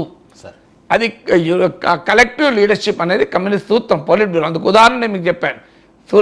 జనరల్ సెక్రటరీ హర్కిషన్ సింగ్ సూర్జిత్ అభిప్రాయానికి భిన్నంగా సెంట్రల్ కమిటీ నిర్ణయం తీసుకుంది. ఇక వారసులు ఎవరు అంటే ఇప్పుడు వాళ్ళ పార్టీ కాంగ్రెస్ 4-5 నెలల్లో ఉంది. సో ఇప్పుడు సిపిఎం యూనిట్ స్థాయి, గ్రామ వార్డు స్థాయి నుంచి మహాసభలు జరుగుతాయి. అవన్నీ జరిగాక జిల్లా మహాసభలు జరుగుతాయి, రాష్ట్ర మహాసభలు జరుగుతాయి, అఖిల భారత మహాసభ. సెంట్రల్ కమిటీని ఎన్నుకుంటే ఆ సెంట్రల్ కమిటీ జనరల్ సెక్రటరీ ఎన్నుకుంటుంది. ఇప్పుడు సెంట్రల్ కమిటీ అప్పటిదాకా అంటే నెక్స్ట్ కాంగ్రెస్లో ఎలక్ట్ అయ్యేదాకా జనరల్ సెక్రటరీగా తాత్కాలికంగా ఎవరినైనా ఎంచుకోవచ్చు. ఎందుకంటే సిపిఎం రాజ్యాంగం ప్రకారం సెంట్రల్ కమిటీ ఎన్నుకుంటుంది, మహాసభ డైరెక్ట్గా ఎన్నుకోదు. సెంట్రల్ కమిటీ ఎన్నుకుంటుంది కనుక ఇప్పటికీ సెంట్రల్ కమిటీ ఉంది కదా, ఆ సెంట్రల్ కమిటీ ఎన్నుకోవాలి. ఈ మంత్ చివరిని అనుకుంటా సిపిఎం సెంట్రల్ కమిటీ మీటింగ్ ఉంది. సో ఎవరవుతారు? రకరకాల పేర్లు వినబడుతున్నాయి. కానీ మైనారిటీ కనుక మహమ్మద్ సలీంనో, మైనారిటీ కనుక ఎంఏ బేబీనో చేస్తారనేది పూర్తిగా అబద్ధం. దానికి ఏం సంబంధం లేదు. సో ఇది మీకు ప్రకాష్ కరత్ గతంలో జనరల్ సెక్రటరీ ఉన్నాడు, ఆయనకు ఆల్రెడీ 77 ఇయర్స్. బహుశా ఆయన మళ్ళీ అంగీకరించకపోవచ్చు. ఇప్పుడు ఆయన ఈ ట్రాన్సిషన్ పీరియడ్లో ఆయన పేరిట స్టేట్మెంట్లు వస్తున్నాయి. సంతాప సభలు కూడా జరపమని కూడా ప్రకాష్ కరత్ పేరిటనే స్టేట్మెంట్లు వచ్చాయి. బృందా కరత్ చాలా పాపులర్ ఉమెన్ లీడర్. సో ఆమె కూడా ఏజ్ రీత్యా తీసుకోలేదు. ఎందుకంటే సిపిఎం విధానం ప్రకారం 75 ఇయర్స్ దాటితే సెంట్రల్ కమిటీ నుంచి రిలీవ్ అయిపోతారు. సో ఇప్పుడు కూడా నెక్స్ట్ కాంగ్రెస్లో ప్రకాష్ కరత్, బృందా కరత్, సుభాషిణి అలీ వీళ్ళందరూ రిటైర్ అయిపోతారు. సో కమ్యూనిస్ట్ పార్టీలో ఉండే, సిపిఎంలో ఉండే విధానపరమైన నిర్ణయం. 75 ఇయర్స్ దాటితే సంతకం ఇట్లా ఉండకూడదు. సార్. సో అందువల్ల వీళ్ళంతా 75 ఇయర్స్ దాటిన వాళ్ళు కనుక తాత్కాలికంగా ఉంటారో లేదో తెలియదు. ఇక కేరళ నుంచి MA baby Vijayaraghavan relatively young, ఇంకా ఎంఏ బేబీ కూడా ఇంకా 75 ఇయర్స్ లోపే. అందువల్ల వాళ్ళిద్దరు అయ్యే అవకాశాలు ఒక్క Sitaram Yechury contemporary MA baby. Vijayaraghavan ఏమో ఆయన ఎల్డీఎఫ్ కన్వీనర్ కూడా చేశారు, రిలేటివ్లీ యంగ్. సో ఇటీవల కేరళ నుంచి ఎల్డీఎఫ్ కన్వీనర్గా బాధ్యతలు రిలీవ్ అయ్యి ఆల్ ఇండియా సెంటర్కి వచ్చారు. తెలుగు వారైనటువంటి బివి రాఘవుల పేరు కూడా వినపడుతుంది, పొలిట్ బ్యూరోలో సభ్యుడైన. సో వీళ్ళు అల్టిమేట్గా ఎవరిని పార్టీ ఎంచుకుంటుందో మనం స్పెక్యులేట్ చేయడం కష్టం కమ్యూనిస్ట్ రాజకీయాల్లో. సో బట్ తెలుగు వారైన బివి రాఘవులతో సహా విజయరాఘవన్, ఎంఏ బేబీ వీళ్ళ పేర్లు అయితే వినబడుతున్నాయి. చూడాలి ఎవరవుతారో అనేది. సార్, ప్రధాని మోదీ గారి పేరుతో ఒక ట్రైన్ అంటూ పెద్ద ఎత్తున సోషల్ మీడియాలో వైరల్ అవుతున్న నేపథ్యం, నమో భారత్ ర్యాపిడ్ రైల్, ఇది అహ్మదాబాద్, భుజ్ ఆ ప్రాంతాల్లో ఒక 4.5 అవర్స్ ఇది జర్నీ చేస్తుంది అని. ప్రధాని పేరుతో రైలు అనే అంశం అన్నది ఈ రకంగా చూడాలి. అంటే ఇది ఇంటర్సిటీ మెట్రో అనే ర్యాపిడ్ రైల్ అంటారు. ఇప్పుడు మీకు వందే భారత్ తరహాలో 2 నగరాలను కలిపేటువంటి ఇంటర్సిటీ మెట్రో. సార్, సో దీని పేరు నమో అని పెట్టారు. యాక్చువల్గా ప్రధాని పేరు నరేంద్ర మోడీ ఎక్స్ప్రెస్ అని ఏం పెట్టలేదు. అయితే నమో అంటే మరి నరేంద్ర మోడీ పేరు కాదా? ఇప్పుడు వాదన కూడా అదే, నమో నరేంద్ర మోడీ పేరు కావాలని ఏమున్నది? నమో అంటే నమోయే కదా, నమో నమ శివాయ, నమో నారాయణ అంటాం కదా. నమో అంటే నరేంద్ర మోడీ కావాలని ఏమున్నది అని కూడా ఇంకో ఆర్గ్యుమెంట్ పెడుతున్నారు. నా జాతీయ టీవీలో బీజేపీ ప్రతినిధుల వాదన. బట్ అందరికీ తెలుసు నమో యాప్ వచ్చింది. నమో అంటే నరేంద్ర మోడీ అనే భాషలో అర్థంలో వాడుతున్నారు అనేది నిజమే. దాంట్లో ఇప్పుడు ఏ కాంటెక్స్ట్లో వాడతారు అనేది బట్టి మనకు అర్థమైపోతుంది కదా. పదాలకు రకరకాల మీనింగ్స్ ఉండొచ్చు, మీరు ఉండకూడదని ఏమీ లేదు. మీరు సినిమాల గురించి చర్చించినప్పుడు నాగేశ్వర్ అంటే ఒక మీనింగ్ వస్తుంది, టీవీలో రాజకీయ విశ్లేషణ గురించి మాట్లాడితే నాగేశ్వర్ అంటే ఇంకో మీనింగ్ వస్తుంది. సో ఇప్పుడు మీరు సినిమాల్లో నటన, సినిమాల్లో పాత్రల గురించి నాగేశ్వర్ అని చర్చ వచ్చింది అనుకోండి, ఎవరైనా అక్కినే నాగేశ్వరరావు అనుకుంటారు తప్ప ప్రొఫెసర్ కే నాగేశ్వర్ అనుకోరు కదా. సో టీవీలలో చర్చ వచ్చినప్పుడు నాగేశ్వర్ అనే అతను రాజకీయాలు విశ్లేషిస్తారు టీవీలో అంటే ఎవరు ప్రొఫెసర్ కే నాగేశ్వర్ అనుకుంటారు తప్ప అక్కినే నాగేశ్వరరావు అనుకోరు కదా. సో అందువల్ల పేరు ఒకటే కావచ్చు నాగేశ్వర్ అని, కానీ కాంటెక్స్ట్ను బట్టి దాని అర్థం మారిపోతుంది కదా. అందువల్ల ఇక్కడ అందరికీ తెలుసు పొలిటికల్ కాంటెక్స్ట్లో అది నమో అంటే నరేంద్ర మోడీ అని. గతంలో మీకు నరేంద్ర మోడీ స్టేడియం అని కూడా పెట్టారు. ఇండియాస్లో లార్జెస్ట్ స్టేడియం నరేంద్ర మోడీ స్టేడియమే. డొనాల్డ్ ట్రంప్ పిలిచాడు, కెంచో ట్రంప్ అని కూడా కార్యక్రమం కూడా, నమస్తే ట్రంప్ అని కార్యక్రమం కూడా నిర్వహించారు. అప్పుడు కరోనా టైంలో పెద్ద వివాదం కూడా అయింది. సో దాని పేరు సర్దార్ పటేల్ స్పోర్ట్స్ కాంప్లెక్స్ అది. అందువల్ల సర్దార్ పటేల్ స్పోర్ట్స్ కాంప్లెక్స్లో సర్దార్ పటేల్ పేరు తీసి నరేంద్ర మోడీ స్టేడియం పెడతారా అని కూడా చర్చ జరిగింది. ఇప్పుడు ఈవెన్ రేపు ఒలింపిక్స్ కూడా అది హోస్ట్ చేయవచ్చు అని. సో అందువల్ల నరేంద్ర మోడీకి తన పేరు చరిత్రలో నిలబడాలని కోరిక ఉండడంలో తప్పేమీ లేదు. సర్పంచులకు ఉంటుంది కదా, ప్రైమ్ మినిస్టర్కి ఉండదా? అందుకే మీకు ఆయన హయాంలో కొత్త పార్లమెంట్ బిల్డింగ్ వచ్చింది, 20,000 కోట్లతో సెంట్రల్ విస్టా ప్రాజెక్ట్ వచ్చింది. చాలామంది విమర్శలు వచ్చాయి, కరోనా టైంలో ఇన్ని వేల కోట్లు అవసరమా, ఇప్పుడు పార్లమెంట్ బిల్డింగ్ ఉంది కదా అని. కానీ కొత్త పార్లమెంట్ బిల్డింగ్ కట్టాడు, ఎందుకంటే చరిత్రలో నిలబడిపోతాడు ఇంకో 100 ఏళ్ళకు కూడా. ఆ పార్లమెంట్ బిల్డింగ్ ఎవరి టైంలో వచ్చిందంటే నరేంద్ర మోడీ టైంలో. అందుకే దాని ఇనాగ్రేషన్ కూడా నరేంద్ర మోడీ చేశాడు. ప్రెసిడెంట్ ఆఫ్ ఇండియా పిలవలేదు మీరు గమనిస్తే. భారత కొత్త పార్లమెంటుకు నాయకత్వం వహించేది president of India, not the prime minister. భారత రాజ్యాంగం ప్రకారం పార్లమెంట్ అంటే ప్రెసిడెంట్, రాజ్యసభ, లోక్సభ ఈ 3 కలిపితే పార్లమెంట్. అందుకే పార్లమెంట్ ఉభయ సభలను ఉద్దేశించి ప్రెసిడెంట్ మాట్లాడతాడు. మీరు కొత్తగా లోక్సభ ఏర్పడవుతూనే ప్రతి బడ్జెట్ సమావేశాల్లోనూ మీరు ప్రతి ఇయర్లో మొదటి సమావేశం, అది బడ్జెటే కావాల్సిన అవసరం లేదు. ఎవరి ఉపన్యాసంతో మొదలవుతుంది? రాష్ట్రపతి ఉపన్యాసం మొదలవుతుంది, ప్రధానమంత్రి ఉపన్యాసం మొదలు కాదు. మీరు గమనించండి. మరి రాష్ట్రపతి ప్రసంగానికి ధన్యవాదాలు తెలిపే తీర్మానం ఆమోదిస్తారు, ప్రధానమంత్రి ప్రసంగానికి ధన్యవాదాలు తెలిపే తీర్మానం ఆమోదించారు. చూడండి, అంటే రాజ్యాంగం ప్రకారం ప్రెసిడెంట్ ఇది head of the parliament. Parliament ఆమోదించిన ప్రతి బిల్లు చట్టం ఎప్పుడైతే ప్రైమ్ మినిస్టర్ సంతకంతో చట్టం కాదు. చాలా మందికి మన రాజ్యాంగం తెలియదు, ప్రెసిడెంట్ ఆఫ్ ఇండియా సంతకంతో అవుతుంది. జిల్లా కలెక్టర్ల నియామక పత్రాలపైన ప్రైమ్ మినిస్టర్ సంతకం ఉండదు, ప్రెసిడెంట్ ఆఫ్ ఇండియా సంతకం ఉంటుంది. సార్ సో ఎవ్రీ లా, ఇండియాలో జరిగే ప్రతి చట్టము, పార్లమెంట్ చేసే ప్రతి చట్టము in the name of the president of India. Sir మరి అలాంటి ప్రెసిడెంట్ పార్లమెంట్ కొత్త భవన ప్రారంభ పిలువలే కదా. మీరు ప్రెసిడెంట్ ఆఫ్ ఇండియా లేనే లేదు. మీరు చూడండి, కాదంటే నరేంద్ర మోడీయే ప్రారంభించారు, ప్రైమ్ మినిస్టర్ ప్రారంభించారు. అది పెద్ద విమర్శలకు కూడా కారణమైంది. అంటే నరేంద్ర మోడీ తన పేరు చరిత్రలో సుస్థిరంగా ఉండాలి, తన సమయంలో చాలా అద్భుతమైన ఉండేది జరగాలనేటువంటి ఒక కోరిక ఉన్న నాయకుడిగా ఆయనకు పేరు. అందుకే మీరు గమనిస్తే సర్దార్ పటేల్ టాలెస్ట్ స్టాచ్యూ నరేంద్ర మోడీ కాలంలో వస్తుంది, లాంగెస్ట్ బ్రిడ్జ్ వస్తుంది. సో నరేంద్ర మోడీకి ఉండేటువంటి వ్యక్తిగత స్వభావాల్లో అది ఒకటిగా చెప్తారు. అందుకే దేశంలోనే అతిపెద్ద స్టేడియం నరేంద్ర మోడీ స్టేడియం కట్టారు. బహుశా రేపు కాంగ్రెస్ అధికారంలోకి వస్తే అంతకన్నా పెద్ద స్టేడియం కట్టి రాజీవ్ గాంధీ పేరు పెడితే పెట్టచ్చేమో. అయితే ఇలా పేరు పెట్టడం కొత్త కాదు. ఇప్పుడు కాంగ్రెస్ హయాంలో మీకు అడుగడుగున రాజీవ్ గాంధీ పేరు, ఇందిరాగాంధీ పేర్లే ఉంటాయి కదా. అయితే నరేంద్ర మోడీ ప్రధానిగా ఉన్న సమయంలోనే పెట్టడం ఏంటి అన్నది ఒక విమర్శ. దానికి విమర్శ అల్టిమేట్గా దానికి ఏ పేరు పెట్టాలన్నది నాకు ఇంపార్టెంట్ కాదు. అది ప్రజలకు ఉపయోగపడుతుందా లేదా, ఓకే పెట్టుకోండి, ఏమున్నది దాంట్లో. ఇప్పుడు దేశ ప్రధాని 10 ఏళ్ల పాటు భారతదేశ ప్రధానమంత్రి, మామూలు దేశంలోనే అత్యంత పాపులారిటీ కలిగిన ప్రైమ్ మినిస్టర్. ఓ స్టేడియం పేరు పెడితే, ఓ రైలు పేరు పెడితే, ట్రైన్ పేరు పెడితే మనం ఎందుకు వ్యతిరేకించాలి? ఇలా ఏ చిన్నోడికే నా పేరు ఉండాలని కోరిక ఉంటుంది కదా. నాకు కూడా ఉంటుంది కదా కోరిక, నా పేరుతో ఏదైనా ఒక దినానికి ఓదానికి ఉంటే మంచిగా ఉండు. ఓ రోడ్డుకు నా పేరు పెడితే, నేనున్న ఏరియా పేరు ప్రొఫెసర్ నాగేశ్వర్ రోడ్ అని పేరు పెడితే నాకు ఎంత ఆనందం ఉంటుంది. నా పేరు ఎవరు పెట్టడం లేదు అని చెప్తున్నా. సో నా విగ్రహం కూడా ఎక్కడైనా పెట్టినందుకు నాకు చాలా ఆనందం వేస్తుంది కదా. నా ఎవరు పెట్టడం అది వేరే విషయం, ఆ స్థాయి నాకు లేదు. కానీ ఎగ్జాంపుల్ చెప్తున్నా. అందువల్ల భారతదేశానికి 10 ఏళ్ల పాటు ప్రధానమంత్రిగా ఉండి దేశంలో అత్యంత జనాదరణ కలిగిన ప్రైమ్ మినిస్టర్గా ఉన్న వ్యక్తికి పేరిట ఒక స్టేడియం ఉంటే, ఓ ట్రైన్ ఉంటే ఏం కొంపలు ముడుతుంది, దాన్ని అంతా వ్యతిరేకించాలంట నేను. ఏమవుతుంది? అందువల్ల మోడీ ప్రభుత్వాన్ని మనం విధానాల మీద మీరు మాట్లాడండి. అది మంచి ఉంటే మంచి, చెడ్డ ఉంటే చెడు. ప్రతి చిన్నదానికి దాన్ని వివాదం చేయాల్సిన అవసరం లేదు. ఒకే పేరుతో పెట్టుకోనియండి, ఏమవుతుంది దానివల్ల? ఒక స్టేడియం పేరు పెట్టడంతోనే మొత్తం మారిపోతుందా? ఓ ట్రైన్ పేరు పెడితే ఏమవుతుంది?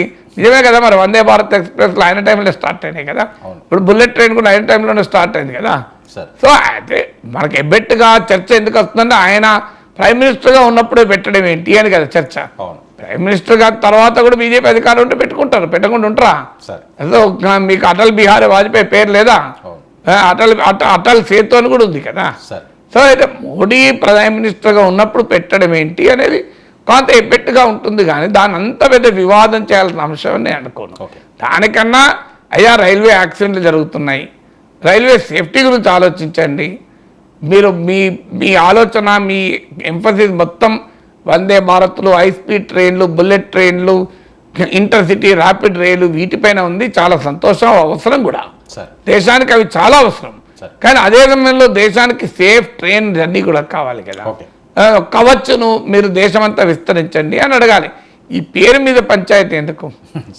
సార్ మరొక కీలకమైన అంశం 2024 ఆంధ్రప్రదేశ్ ఎన్నికలకు సంబంధించి అటు వైఎస్ఆర్సీపీని చూశారు, ఇటు తెలుగుదేశం పార్టీని చూశారు. అసలు జనసేన ఏ రకంగా ఉండబోతున్నది? గతంలో 2019లో 2 సార్లు ఆయన ఓడిపోయాడు, ఆయన రాజకీయాలకు పనికిరాడు, సర్పంచ్కి పనికిరాడు. ఈ ఇబ్బందికర వ్యాఖ్యలతోటి ఆయన పొత్తు పెట్టుకొని ముందుకు సాగిన తర్వాత 100% స్ట్రైక్ రేటు, 21-21, 2-2 ఓకే సక్సెస్ఫుల్గా ఆయన రాజకీయ పరంగా బలంగా స్థిరపడే అవకాశాన్ని అయితే మనం చేజెక్కించుకున్నాడు.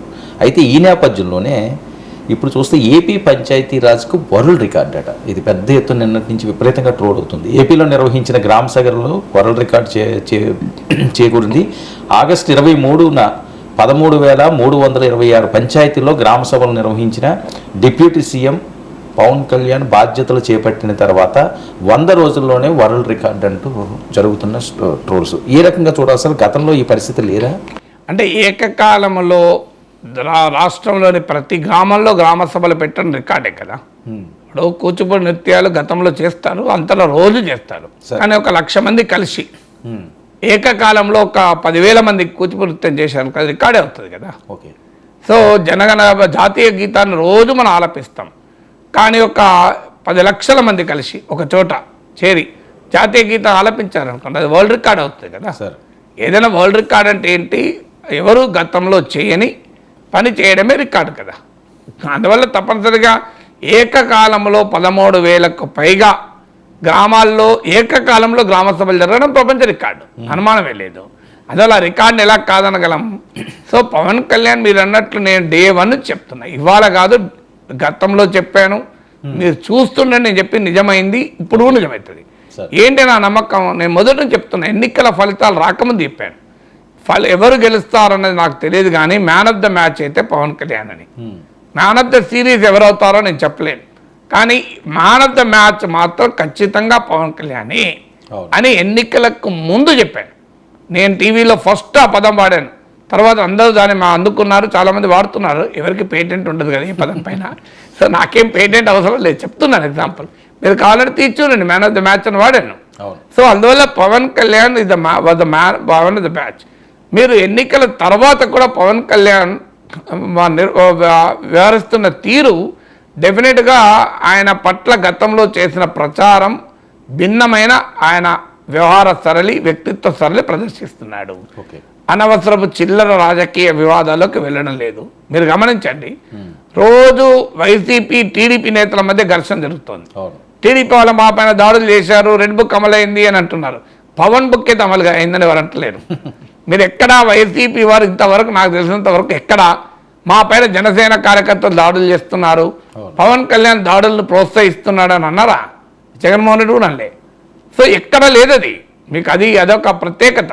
అందువల్ల ఈ రాజకీయ వివాదాల్లోకి, రాజకీయ ప్రతీకారాల్లోకి, రాజకీయ కక్ష రాజకీయాల్లోకి పవన్ కళ్యాణ్ ఆ జోలికి కూడా వెళ్ళడం లేదు. ఇది పవన్ కళ్యాణ్ ముందు అన్నాడు కూడా, ఇక మా పని రాజకీయ కక్షలు కాదని. అఫ్కోర్స్ సందర్భం వచ్చినప్పుడు విమర్శలు చేయొచ్చు, చేయకుండా ఎట్లుంటారు రాజకీయ నాయకులు మళ్ళీ, లేకపోతే అది ఇంకో మీనింగ్ కూడా వస్తాయి కదా. ఎందుకంటే చంద్రబాబు నాయుడు అంతా పోరాడుతుంటే జగన్కు వ్యతిరేకంగా పవన్ కళ్యాణ్ ఏం మాట్లాడతలేదని కూడా అంటారు. కానీ పొలిటికల్ కాంట్రవర్సీస్లోకి వెళ్ళడం లేదు. రెండవది అనవసరపు హంగులు, హంగామాలు, తనకే అన్నీ తెలిసినట్లుగా ఒక సినిమాల్లో ఉండే వ్యక్తులకు ఎలా ఉంటుంది అంటే తిరుగు లేకుండా ఉంటుంది. ఇప్పుడు పవన్ కళ్యాణ్ సెట్ మీదకి వస్తే ప్రొడ్యూసర్ అయినా డైరెక్టర్ అయినా చేతులు కట్టుకోవాల్సిందే కదా. పవన్ కళ్యాణ్ ఇదే పవన్ కళ్యాణ్. అలాంటి సినిమాలకు ఆ రకమైన జీవితం ఉంటుంది కనుక వాళ్ళు సహజంగానే కాస్త వాళ్ళ ధోరణి డిఫరెంట్గా ఉండే అవకాశం ఉంటుంది. కానీ నీకెక్కడా పవన్ కళ్యాణ్ ఆ ధోరణి ప్రదర్శించడం లేదు. తాను ఇన్ స్టడీ, తాను ఇప్పుడు నేర్చుకుంటున్నాను, తాను ఒక బుద్ధిమంతుడైన విద్యార్థిలాగా వ్యవహరిస్తున్నాడు. అది చాలా మంచిది. అది ఎందుకంటే ఆ లో ప్రొఫైల్ ఏమవుతుందంటే పవన్ కళ్యాణ్ ఇమేజ్ని పెంచుతుంది. మీరు అడావుడు ఎక్కువ చేశాను ఎక్కడో దొరికిపోతాడు, తప్పులు చేస్తూ దొరికిపోతాడు. సో అందువల్ల లేదు ఆయన అవగాహన రాహిత్యం ఉంది అని విమర్శలకు అవకాశం ఉంటుంది. ఎందుకంటే కొత్తగా ప్రభుత్వంలోకి వచ్చారు, సహజంగానే అన్ని విషయాలు తెలియాలని రూల్ లేదు కదా. సో కొత్తగా సినిమాల్లోకి వచ్చిన వెంటనే పవన్ కళ్యాణ్ కాడు కదా. అందువల్ల పవన్ కళ్యాణ్ కూడా రాజకీయాల్లో ఎంటర్ అవుతూనే సో పాలనా దురంధరుడు కావాలి అని ఎట్లా చెప్పగలం, మన న్యాయం కాదు కదా. సో అందువల్ల ఆయన నేను నేర్చుకుంటున్నాను పాలనలో పాఠాలు అంటూ తన లో ప్రొఫైల్గా మినిస్టర్, డిప్యూటీ సీఎంగా మినిస్టర్ కూడా ఉన్నాడు. మూడోది ఎక్కడ తాను చంద్రబాబు నాయుడుకు ఒక సమాంతర పవర్ సెంటర్ను, తెలుగుదేశం పార్టీ పైన తాను ఒక చెక్కను అనే ధోరణి ఎక్కడా ప్రదర్శించడం లేదు. చంద్రబాబు నాయుడుకు తాను సప్లిమెంటరీ తప్ప, కాంప్లిమెంటరీ తప్ప, చంద్రబాబు నాయుడుకు తాను ప్రత్యామ్నాయము అనే రకమైన బిహేవియర్ ఎక్కడ మీరు పవన్ కళ్యాణ్లో కనబడతలేదు. మీరు చూడండి, అంటే రాజకీయ అహంకారాన్నో అహంభావాన్నో, నార్మల్గా అయితే ఈ మామూలు విజయం కాదు కదా ఇది. 21 సీట్లు గెలవడం ఒక అంశమే కాదు. ఇవాళ తెలుగుదేశం పార్టీకి 130 సీట్లు వచ్చాయి కనుక ఎవరైనా టీడీపీ వాళ్ళు అనుకోవచ్చు మరి మాకు జనసేన బీజేపీతో పొత్తు లేకపోయినా మాకు వచ్చని. కానీ రాజకీయాలు తెలిసిన ఎవరు దాన్ని అంగీకరించరు. పవన్ కళ్యాణ్ రాజమండ్రి సెంట్రల్ జైలు సాక్షిగా తెలుగుదేశంతో పొత్తును ప్రకటించడం అనేది ఆంధ్రప్రదేశ్ రాజకీయాల్లో టర్నింగ్ పాయింట్. వైసీపీ వ్యతిరేక ఓటు చీలకూడదు అని పవన్ కళ్యాణ్ ఇచ్చిన నినాదం టర్నింగ్ పాయింట్. భారతీయ జనతా పార్టీతో మిత్రపక్షంగా ఉండి కూడా బీజేపీ కలిసి రాకపోయినా తాను మాత్రం టీడీపీతో కలిసి చివరకు బీజేపీని కూడా కలవని తప్పనిసరి పరిస్థితి తీసుకొచ్చిన పవన్ కళ్యాణ్ నిర్ణయమే కదా ఇక టర్నింగ్ పాయింట్. అందువల్ల ఖచ్చితంగా ఆంధ్రప్రదేశ్ రాజకీయాలను మలుపు తిప్పిన నాయకుడు పవన్ కళ్యాణ్. అంతకుముందు ఆయన గెలవలేడని, ఆయన ఇంటర్వ్యూలు ఎక్కువ, సినిమా తక్కువ అని, సో ఆయన రకరకాల అవహేళనలు కూడా చేశారు. మనకి ఇంకోటి కూడా మర్చిపోవద్దు, ఈవెన్ 24 కన్నా ముందు అనేక ప్రజా సమస్యలపైన కూడా పవన్ కళ్యాణ్ చాలా చురుగ్గా వివరించాడు. నిజమే, మొదట్లో కొంత ఆయన రాజకీయాల పట్ల అంత కేంద్రీకరణ చేయలేదు, అది నిజం. కానీ ఎన్నికలకు ముందు 2-3 ఇయర్స్ మాత్రం మీరు రోడ్ల మరమ్మతుల విషయంలో కానీ, మత్స్యకారుల సమస్యలు కానీ, కౌలుదారుల సమస్యలు కానీ, వీటన్నిటిపైన నిరంతరం రంగంలో ఉన్నాడు కదా. ఒక దశలో అయితే చంద్రబాబు నాయుడు అరెస్ట్ అయిన సమయంలో పవన్ కళ్యాణే కదా ప్రతిపక్ష నేత, ప్రధాన నాయకుడు. మీకు రాజమండ్రి సెంట్రల్ జైల్లో ఆ ఫోటో ఉంటుంది చూడండి మీరు. బాలకృష్ణ ఒకవైపు, లోకేష్ ఇంకోవైపు, మధ్యలో Pawan Kalyan. What does it indicate? అది ఇండికేషన్ కదా, ఒక ఫోటో కూడా ఒక ఇండికేషన్. సో అందువల్ల డెఫినెట్గా పవన్ కళ్యాణ్ ఎవాల్వ్ అవుతున్న తీరు మాత్రం ఆసక్తికరంగా ఉంటుంది. ఆంధ్రప్రదేశ్ రాజకీయాల్లో భవిష్యత్తులో కూడా ఇదే రకంగా కనుక పవన్ కళ్యాణ్ అడుగులేస్తే డెఫినెట్గా you will be a very big player in Andhra Pradesh politics. So అంటే పార్టీ అనే అంశాన్ని సంస్థాగతంగా ఇంకా బాగా బలోపేతం చేయాల్సిన అవసరం ఉంది. ఆయన వ్యవహార శైలి అన్నది ఖచ్చితంగా అందరినీ కూడా మెచ్చుకోలుగానే ఉన్న నేపథ్యం ఉంది. కానీ పార్టీని కూడా పూర్తి స్థాయిలో తీసుకెళ్లాల్సిన అవసరం ఉంది. దాన్ని పూర్తిగా విస్తరించాల్సిన సమయం ఆసన్నమైందండి జనసేన. తప్పనిసరిగా ఇప్పటి వరకు జనసేన ఒక తెలుగుదేశం పార్టీకి ఉన్న ప్రత్యేకత అది.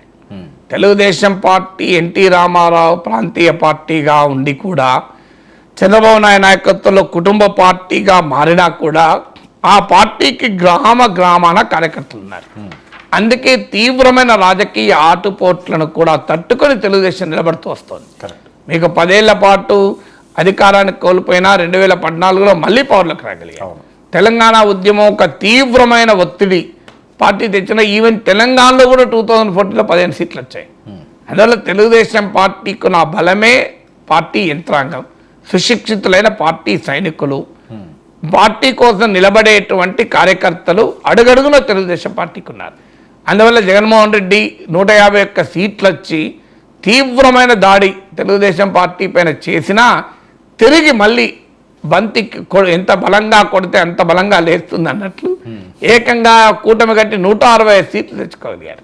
అందువల్ల తెలుగుదేశం పార్టీ ప్రస్థానంలో చంద్రబాబు నాయుడు వ్యూహాత్మక దక్షత, ఆయన కిల్లర్ ఇన్స్టింక్ట్ అంటారు, ఆయన పట్టుదల ఎంత ముఖ్యమో తెలుగుదేశం పార్టీకి ఉన్న శ్రేణులు అంతే ముఖ్యం. అందువల్ల తెలుగుదేశం పార్టీ అనుభవం అది. సో ఇప్పుడు మీకు సాధారణంగా కార్యకర్తలు కమ్యూనిస్ట్ పార్టీలకు, భారతీయ జనతా పార్టీకి ఉంటారు. మిగతా పార్టీలకు ఆ కమిటెడ్ క్యాడర్ ఉండరు. అధికారం ఉన్నప్పుడు ఉంటారు, అధికారం లేనప్పుడు ఉండరు. వ్యక్తులు, గ్రూపులు వీరి చుట్టే ఉంటారు తప్ప చాలా లూజ్గా ఉంటుంది. కానీ తెలుగుదేశం పార్టీ అలా కాదు, కమిటెడ్ క్యాడర్ ఆ పార్టీకి నిర్మాణం అయింది. సో ఆ రకమైన నిర్మాణం ఉంటే పార్టీ ఎప్పుడైనా ఎన్ని ఆటుపోట్లు ఎదుర్కొన్నా మళ్ళీ పుంజుకుంటుంది, ఎందుకంటే దానికి ఆ జీవం ఉంటుంది. సో అందువల్ల జనసేనకు ఇప్పటికీ తెలుగుదేశం లాగా ఒక క్యాడర్ బేస్డ్ పొలిటికల్ ఆర్గనైజేషన్ లేదు. పవన్ కళ్యాణ్ అభిమానులు ఉన్నారు, పవన్ కళ్యాణ్ అభిమానులే కార్యకర్తలుగా ఉన్నారు, పవన్ కళ్యాణ్ అభిమాన ఓటర్లు ఉన్నారు. కానీ ఒక రాజకీయ పార్టీకి ఉండే ఒక క్షేత్రస్థాయి సంస్థాగత నిర్మాణం ఇప్పటికీ కూడా బలహీనమే. దానికన్నా ముఖ్యంగా ఏంటంటే ఇప్పుడు పవన్ కళ్యాణ్కు ఉండే ఒక అడ్వాంటేజ్, ఇప్పుడు ఈ ప్రభుత్వంలో పవన్ కళ్యాణ్ ఏది చెప్తే జరుగుతుంది. అందువల్ల పవన్ కళ్యాణ్ అది కూడా చాలా వ్యూహాత్మకంగా, చాలామంది అనుకున్నారని హోమ్ మినిస్టర్ ఎందుకు తీసుకోలేదు, ఫైనాన్స్ మినిస్టర్ ఎందుకు తీసుకోలేదని. కానీ పవన్ కళ్యాణ్ మరి అది కాకతాళీయం అయి ఉండకపోవచ్చు, వ్యూహాత్మకంగానే తీసుకొని ఉంటాడు. పంచాయతీరాజ్ గ్రామీణాభివృద్ధి శాఖలు తీసుకోవడం ద్వారా నేరుగా ప్రజలతో సంబంధాలు ఉండే శాఖలు తీసుకున్నాడు. అందువల్ల ఆయన పాలనలో గనక ఆ మార్క్ చూపెట్టగలిగితే స్టిల్ టూ ఎర్లీ. అంటే ప్రపంచవ్యాప్తంగా గ్రామాలను ఎలా డెవలప్ చేయడానికి అద్భుతమైన మోడల్స్ ఉన్నాయి. అంటే గ్రామీణ రూరల్ ఇండస్ట్రీస్ అని, రూరల్ బిజినెసెస్ అని, రూరల్ లైవ్లీహుడ్స్ అని, రూరల్ స్కిల్స్ అని, ఇలా రూరల్ గ్రామీణాభివృద్ధిని ఎలా డెవలప్ చేయాలి గ్రామాలను, అనే విషయంలో ప్రపంచవ్యాప్తంగా గ్లోబల్ బెస్ట్ ప్రాక్టీసెస్ ఉన్నాయి, మోడల్స్ ఉన్నాయి. ఇప్పుడు అలా ఆంధ్రప్రదేశ్ గ్రామాలను గనక మార్చగలిగితే, ఒక బలమైనటువంటి ముద్ర వేయగలిగితే, పవన్ కళ్యాణ్ హయాంలో ప్రతి గ్రామంలో ఓ మంచి పాఠశాల, ఓ మంచి ఆసుపత్రి, ఒక పెద్ద గ్రామం అయితే 10 గ్రామాలు అయితే ఒక పశువుల ఆసుపత్రి, ఒక ప్రాథమిక ఆరోగ్య కేంద్రం, ఫంక్షనింగ్ హెల్త్ సెంటర్, ఒక మంచి చెరువు, ఒక ఎటు చూసినా పచ్చడి చెట్లు, ప్రతి గ్రామంలో ఒక శుద్ధి అయిన తాగునీరు, ప్రతి గ్రామంలో ప్రజలకు జీవనోపాధి, సమ్ లైవ్లీహుడ్, ప్రతి గ్రామంలో మినిమం రోడ్లు, ఇన్ఫ్రాస్ట్రక్చర్, ఇలా పెట్టుకొని ఒక 10 అంశాలు పెట్టుకొని గ్రామానికి కావాల్సిన ఈ 10 అంశాలు ఉంటాయి, ఎక్కడైనా ఉంటాయి, మీరు ఏ గ్రామంలోనే ఉంటాయి అని ఒక టార్గెట్ పెట్టుకొని కనుక చేయగలిగితే అద్భుతాలు జరుగుతాయి. అలాగే ఇవాళ గ్రామంలో ప్రజల ఆదాయం ఎంత, నెక్స్ట్ 5 ఇయర్స్లో ఆ గ్రామంలో ఉన్న ప్రజల ఆదాయాన్ని రెట్టింపు చేస్తా. ఆ రెట్టింపు చేస్తానికి మైక్రో టార్గెటింగ్.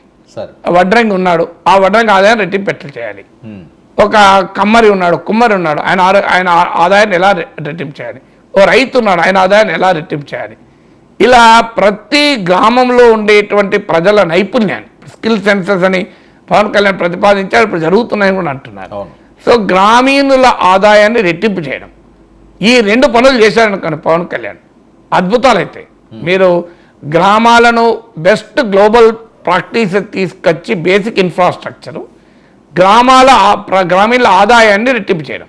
నేను వాస్తవంగా ఈ సజెషన్ నేను హరిప్రసాద్ ఎమ్మెల్సీ ఫోన్ చేసి కూడా చెప్పాను, మీరు చెప్పండి పవన్ కళ్యాణ్ కంటే ఆయన అడిగాడు, సార్ మీరు ఏదైనా రిటర్న్గా నోట్ ఇవ్వండి అంటే, రిటర్న్గా నోట్ ఏంది, డీటెయిల్ నోట్ ఇస్తాను, ప్రొవైడెడ్ పవన్ కళ్యాణ్కి ఆసక్తి ఉంది అంటే ఇస్తాను నేను, లేకపోతే దానిపైన నేను 1 రోజులో 2 నెలల్లో కూర్చొని కష్టపడే తర్వాత దాని ఎవరు పట్టించుకోకపోతే. సార్ కళ్యాణ్ గారు ఒకవేళ మిమ్మల్ని పిలిచి ఈ రకంగా మనం ముందుకు సాగుదామండి, గ్రామాలన్నింటినీ కూడా ఒక మంచి స్వరాజ్యాలుగా ముందుకు తీసుకువెళ్దామని చెప్తే మీరు తప్పనిసరిగా పవన్ కళ్యాణ్ నరేంద్ర మోడీ పిలిచి చెప్పి అడిగినా చేస్తాను. ఓకే, ఇప్పుడు ప్రజల అభివృద్ధి విషయంలో ఎవరితోనైనా పనిచేస్తాం కదా. నేను ఈ వాస్తవంగా ఈ సలహా సీతక్క కూడా ఇచ్చాను. ఆమె కూడా నేను సార్ అధికారులతో మీటింగ్ పెట్టినప్పుడు పిలుస్తాను సార్ అన్నారు. సో అందువల్ల ఎవరికైనా చెప్తాను, నాకున్న కొద్దిపాటి తెలివిని ప్రజల జీవితాలు మార్చడానికి ఉపయోగిస్తాను, ఎందుకు అభ్యంతరం చెప్తాను. ఇప్పుడు కేసీఆర్ పిలిచి అగ్రికల్చర్ పాలసీ పైన రివ్యూకి పిలిచారు, పిలిస్తే వెళ్ళి మాట్లాడాను కదా, 40 నిమిషాలు మాట్లాడాను 4 గంటల మీటింగ్లో. సో అందువల్ల నాకేం అభ్యంతరం ఉంటుంది. చాలామంది దాన్ని తప్పుగా వక్రీకరించి ఈయన బీఆర్ఎస్ అభ్యర్థిగా ఎమ్మెల్సీగా పోటీ చేస్తున్నాడు, బీఆర్ఎస్ మద్దతు ఎమ్మెల్సీగా పోటీ చేస్తాను, నా పైన భయంకరమైన దుష్ప్రచారం చేశారు. ఏం జరిగింది, నేను బీఆర్ఎస్ అభ్యర్థిగా పోటీ చేశానా, బీఆర్ఎస్ మద్దతు తీసుకున్నానా, బీఆర్ఎస్ అభ్యర్థి చేతిలో ఓడిపోయాను నేను. కాదు కేసీఆర్ అగ్రికల్చర్ పాలసీ రివ్యూకు పిలిస్తే నా పైన భయంకరమైన దుష్ప్రచారం చేసి నన్ను ఓడించడానికి కారణమే, లేకపోతే నేను గెలిచేవాడిని. ఆ ఒక్క ప్రచారమే నన్ను దెబ్బతీసింది. ఎందుకంటే కేసీఆర్ పట్ల ఉన్న వ్యతిరేకతల్లో నా మీద పడ్డది, నాకు పడే ఓట్లు పడకుండా పోయినాయి. సో అందువల్ల అల్టిమేట్గా ఏమైంది, బీఆర్ఎస్ రంగంలో దిగింది, భారీగా ఖర్చు పెట్టింది, భారీగా సమస్త శక్తుల్ని ప్రయోగించింది, వాళ్ళే గెలిచారు. అందువల్ల ఎవరు ప్రభుత్వంలో ఉన్నా మాకు అర్థం కావాల్సింది Varma, government is for the people, party is for the ఆ మార్గత పార్టీలకే ఇస్తాను. చాలా మంది తెలియదు, నేను తెలుగుదేశం పార్టీ కార్యాలయంలో ఇప్పటికీ 4 సార్లు వెళ్ళి లెక్చర్స్ ఇచ్చాను. చంద్రబాబు నాయుడు ఆహ్వానిస్తే వాళ్ళ 70 మంది ఎమ్మెల్యేల క్లాసులు చెప్పాను. దానికి చంద్రబాబు నాయుడు గారు అధ్యక్షత వహించారు. అధ్యక్షత వహించి ఆయన నా లెక్చర్ 1 అవర్ విని దాన్ని నోట్స్ రాసుకొని తర్వాత సమ్మరైజ్ కూడా ఆయన చేశాడు. అలాగే కాంగ్రెస్ పార్టీ పిలిచినప్పుడు మీకు 73, 74 రాజ్యాంగ సవరణ పైన ఇలా అనేక అంశాలపైన మాట్లాడాను. నాకు అలానే ఈవెన్ ఆర్ఎస్ఎస్ పిలిచినా వెళ్ళి మాట్లాడతాను, బీజేపీ పిలిచినా మాట్లాడతాను. ప్రభుత్వాలు ఎవరు పిలిచినా నాకు తెలిసింది చెప్తాను. వేదిక ఏదైనా నాగేశ్వర్ చెప్పేది ఒకటే ఉంటుంది, వేదిక ఏదైనా వేదిక కోసం నాగేశ్వర్ అభిప్రాయాన్ని మార్చుకోడు. కానీ ఏ వేదికను నేను అంటరాని వేదికగా భావించను, ఏ నాయకుడిని అంటరాని నాయకుడిగా భావించాను. అందుకంటున్నాగా పవన్ కళ్యాణ్ ఏమున్నది, పవన్ కళ్యాణ్ నాకు వ్యక్తిగతంగా కూడా పరిచయం ఉంది, గౌరవం ఉంది, నేనంటే ఆయన గౌరవం అనే ఉంది. అలాంటప్పుడు ఆయన దగ్గరికి వెళ్ళడానికి అభ్యంతరం ఏమున్నది. అయినే కాదు, మీరు రేవంత్ రెడ్డి అయినా, చంద్రబాబు నాయుడు అయినా, నరేంద్ర మోడీ అయినా, ఎవరు ప్రభుత్వంలో ఉన్నా ప్రభుత్వం ప్రజలది, ప్రజలందరిది. ప్రభుత్వం అనే కాదు, రాజకీయ పార్టీ కూడా ప్రజలది. వాళ్ళ అభిప్రాయాలు ఏమైనా ఉన్నాయి, ఐడియాస్ ఏమైనా ఉన్నాయి. పొలిటికల్ పార్టీకి ఓనర్ ఎవరు? ప్రజలు. అవును. అందువల్ల ప్రజాస్వామ్యం పైన గౌరవించిన ఏ వ్యక్తి అయినా పొలిటికల్ పార్టీని కూడా గౌరవించాలి. ఇప్పుడు నన్ను భారతీయ జనతా పార్టీ కనుక పిలిచి మీరు లెక్చర్ ఇవ్వనండి ఇవ్వనా? తప్పనిసరిగా పోయి ఇస్తా, అభ్యంతరం ఏమీ లేదు నాకు, ఎందుకు ఇవ్వను? ఖచ్చితంగా అది మంచిగా జరగాలి, మీ సూచనలు సలహాలు కూడా తీసుకోవాలి, ఆ రకంగా గ్రామాల మరింత అభివృద్ధి కావాలని ఖచ్చితంగా ఆశిద్దాం సార్. మరొక అంశం జానీ మాస్టర్ సార్, నిన్నటి నుంచి కూడా బాగా వైరల్ అవుతున్న అంశం. జనసేనకి ఈయన విస్తృతంగా ఈయన ప్రచారం చేశారు, మన పిఠాపురం వాటిల్లో బాగా హడావడి చేశాడు. ఆయన మీద డాన్సర్పై లైంగిక దాడి ఆరోపణలు, కేసులు కూడా నమోదైనాయి. వెంటనే ఆయన్ని పార్టీకి దూరంగా ఉండాలని కూడా ఈయన సూచించడం జరిగింది. సో ఇదైతే జనసేనకు ఒక మచ్చలాగా ఉంది అని చెప్పి నిన్నటి నుంచి పెద్ద ఎత్తున ట్రోల్ అవుతుంది. అంటే నేను ఏ పార్టీ విషయంలో అయినా ఒకటే స్టాండ్ చెప్తాను, ఒక వ్యక్తి చేసిన తప్పును పార్టీ మొత్తానికి ఆపాదించకూడదు. ఓకే, ఎవరైనా కానివ్వండి, ఈవెన్ బీజేపీలో నాయకుడు తప్పు చేస్తాడు, బీజేపీ మొత్తాన్ని ఎలా అంటాం? కాంగ్రెస్లో నాయకుడు తప్పు చేస్తాడు, కాంగ్రెస్ మొత్తాన్ని ఎలా అంటాం? వైసీపీలో తప్పు చేస్తాడు, వైసీపీ మొత్తాన్ని ఎలా అంటాం? అలా అన్నప్పుడు ఈ సమస్యలు వస్తాయి. నా స్టాండ్ ఏ రాజకీయ పార్టీ అయినా, ఇప్పుడు తెలుగుదేశం పార్టీలో ఎవరైనా తప్పు చేస్తారు, మొన్న ఒక ఇష్యూ వచ్చింది, చంద్రబాబు నాయుడు వాళ్ళు సస్పెండ్ చేశాడు, తెలుగుదేశం పార్టీ మొత్తాన్ని అందామా మనం? పద్ధతి కాదు కదా. ఇప్పుడు పవన్ కళ్యాణ్ ప్రోత్సాహంతో చేశాడా, లేదు జనసేన ప్రోత్సాహంతో చేశారా? కాదు కదా. జనసేన సంబంధమే ఏం లేదు కదా. ఆ వ్యక్తి చేసే ప్రవర్తన, ఆరోపణ వ్యక్తి పైన, వ్యక్తి ఆయన జనసేనలో ఉండడం ఇన్సిడెంటల్. ఇప్పుడు ఒక ఇన్స్టిట్యూషన్ ఉస్మాన్ సీట్లో పనిచేసేవాడు తాగి రోడ్డు మీద పడతాడు, అప్పుడు ఆ వ్యక్తి రోడ్డు మీద పడేటప్పుడు ఉస్మాన్ సీట్ తాగి రోడ్డు మీద పడట కాదు కదా. సో ఆ వ్యక్తి చేసే తప్పులకు వ్యక్తులతోనే సంబంధం. ఆ వ్యక్తికి పార్టీ అండగా ఉంటే, నాయకుడు అండగా ఉంటే అప్పుడు మనం వ్యతిరేకించాలి. జస్ట్ బికాజ్ ఒక వ్యక్తి పైన ఆరోపణలు వచ్చినంత మాత్రాన ఆ పార్టీకి మనం మచ్చ అంటగట్టడం అది న్యాయం కాదు. ఆ పార్టీ సపోర్ట్ చేసి ఆ పార్టీ కాపాడితే అప్పుడు మనం వ్యతిరేకిద్దాం. అందువల్ల ఇలా జానీ మాస్టర్ అయినా అది జనసేనకు సంబంధం ఉన్న అంశం కాదు. జనసేన నాయకుడు కాదు, జనసేన ఇప్పుడే ఆల్రెడీ ప్రకటించింది పక్కకు పెట్టారని. అందువల్ల మనం ఆ రకమైన ఆరోపణలు చేయకూడదు. ఇక దీన్ని లార్జర్ ఇష్యూగా చూడాలి. ఇప్పుడు సమంత ఫస్ట్ నోరు విప్పారు, ఈ క్యాష్ కమిటీ అని, అంటే committee against sexual harassment in Telugu film industry అని 2018లోనే ఒక కమిటీ వేశారు. ఇప్పుడు అక్కడ మీకు కేరళలో women in cinema collective WCC అనే ఆర్గనైజేషన్ ఏర్పడి పెద్ద కృషి చేస్తే జస్టిస్ హేమా కమిటీ ఏర్పాటైంది. ఆ హేమా కమిటీ సంచలనమైన నివేదిక ఇచ్చింది. అనేక లీగల్ ఛాలెంజెస్ను అడ్డుకొని అధిగమించి ఇటీవల ప్రభుత్వం బయటపెట్టింది. మలయాళం ఫిల్మ్ ఇండస్ట్రీ మొత్తాన్ని కుదిపేసింది. అలాగే తెలుగు ఫిల్మ్ ఇండస్ట్రీలో కూడా వాయిస్ ఆఫ్ ద ఉమెన్ అని వీరు చాలామంది డిమాండ్ చేస్తున్నారు. ఇప్పుడు చిన్మయ, శ్రీపాద, సుమ, కనకాల, అలాగే ఫస్ట్ సమంత రైజ్ చేసింది. ఇలా చాలామంది రైజ్ చేశారు. సో ఈ క్యాష్ కమిటీ రిపోర్ట్ బయట పెట్టాలి అని, ఎందుకంటే టాలీవుడ్లో కాస్టింగ్ కౌచ్ అని ఆ రోజుల్లో పెద్ద చర్చ నడిచింది. అన్ఫార్చునేట్లీ ఏంటంటే ఈ సెలబ్రిటీల వ్యవహారాలు వచ్చారు, చర్చ ఆగిపోతుంది. అప్పుడు సినిమాలో డ్రగ్స్ అని చెప్పి రోజు ఇది లైవ్లు ఉండేది. పలానా డైరెక్టర్గా మరికొద్ది సేపట్లో విచారణకు హాజరవుతాడని మామూలు లైవ్లు కాదు, బీభత్సంగా లైవ్లు ఉండే. ఏమైందో ఎవరికి తెలియదు. సో ఎందుకంటే సో అప్పటిదాకా నడుస్తుంది, తర్వాత ఎవరు పట్టించుకోరు దాన్ని. అందువల్ల ఈ కాస్టింగ్ కౌచ్ తర్వాత ఎవరు పట్టించుకోలేదు. డెఫినెట్గా ఫిలిం ఇండస్ట్రీలో కాస్టింగ్ కౌచ్ ఒక పెద్ద ఇష్యూ. సో దాన్ని మీటూ ఉద్యమం వచ్చాక ధైర్యం వచ్చింది. Malayalam film justice Hema committee report వచ్చాక మరింత ధైర్యం వచ్చింది. సో ఇటీవల జరుగుతున్న పరిణామాల నేపథ్యంలో విక్టిమ్స్, బాధితులు ముందుకొచ్చి తమ బాధను వ్యక్తం చేస్తున్నారు. ఇప్పుడు సినిమా ఇండస్ట్రీలో ఇంటర్నల్ కంప్లైంట్స్ కమిటీ ఉండాలి. వాస్తవంగా cinema industry internal complaints committee కాదు, ఇండిపెండెంట్ కంప్లైంట్స్ కమిటీ ఉండాలి. మరి టాలీవుడ్లో ఆ ఇండిపెండెంట్ కంప్లైంట్ కమిటీ ఉందా? అంటే ఉదాహరణకు జూనియర్ ఆర్టిస్టు తన పైన లైంగికంగా వేధిస్తే ఎవరికి పై చెప్పుకోవాలి? ఎందుకంటే ఫిలిం మనందరికీ తెలుసు, మలయాళం ఫిలిం ఇండస్ట్రీ పైన ఏ విమర్శ వచ్చిందో ఒక 5గురో 6గురో పెద్ద మనుషులు మొత్తం ఇండస్ట్రీని శాసిస్తూ ఉంటారు. ఒక వెస్టర్న్ ఇంట్రెస్ట్లు ఉంటాయి, ఒక రకంగా ఆ వెస్టర్న్ ఇంట్రెస్ట్లే శాసిస్తూ ఉంటాయి. ఎవరు మాట్లాడలేరు, తెలిసిన నోరు విప్పరు. అలాంటి పరిస్థితుల్లో వ్యవస్థను పారదర్శకం చేయాలి, ప్రభుత్వాలు రియాక్ట్ కావాలి. ఇదొక ఇన్సిడెంట్, బయటకు వచ్చిన ఇన్సిడెంట్, ఇది ఎంత నిజమో న్యాయ వ్యవస్థ నిర్ణయిస్తుంది. కానీ ఇలాంటి ఆరోపణలు కంప్లైంట్స్ తెలుగు ఫిల్మ్ ఇండస్ట్రీ కూడా చాలా ఉన్నాయని అందరూ చెప్తున్నారు. అందువల్ల సమంతను అప్రిషియేట్ చేయాలి, ఆమె ఫస్ట్ రియాక్ట్ అయ్యారు. సో ఈ క్యాష్ రిపోర్ట్ను బయట పెట్టాలి, బయట పెట్టి దానిపైన చర్యలు తీసుకోవాలి ప్రభుత్వం, ఫిల్మ్ ఇండస్ట్రీ అని. సార్ ఇందులో ఈ అంశంతో మనం చూస్తే గతంలో వైఎస్ఆర్సీపీ ప్రభుత్వంలో జరిగిన అంశాలు మీరు చెప్పినట్లుగా మొన్న ఎవరో ఒక ఎమ్మెల్యే అయితే ఇమీడియట్గా ఆయన్ని పక్కన పెట్టారు తెలుగుదేశం పార్టీ. ఈరోజు జరిగిన కొన్ని గంటల్లోనే పవన్ కళ్యాణ్ గారు నిర్ణయం తీసుకున్నాడు, అసలు పార్టీకి సంబంధం లేకుండా కార్యక్రమాలు మీరు పాల్గొకండి అని చెప్పి వాళ్ళు అఫీషియల్గా లెటర్ ఇచ్చారు.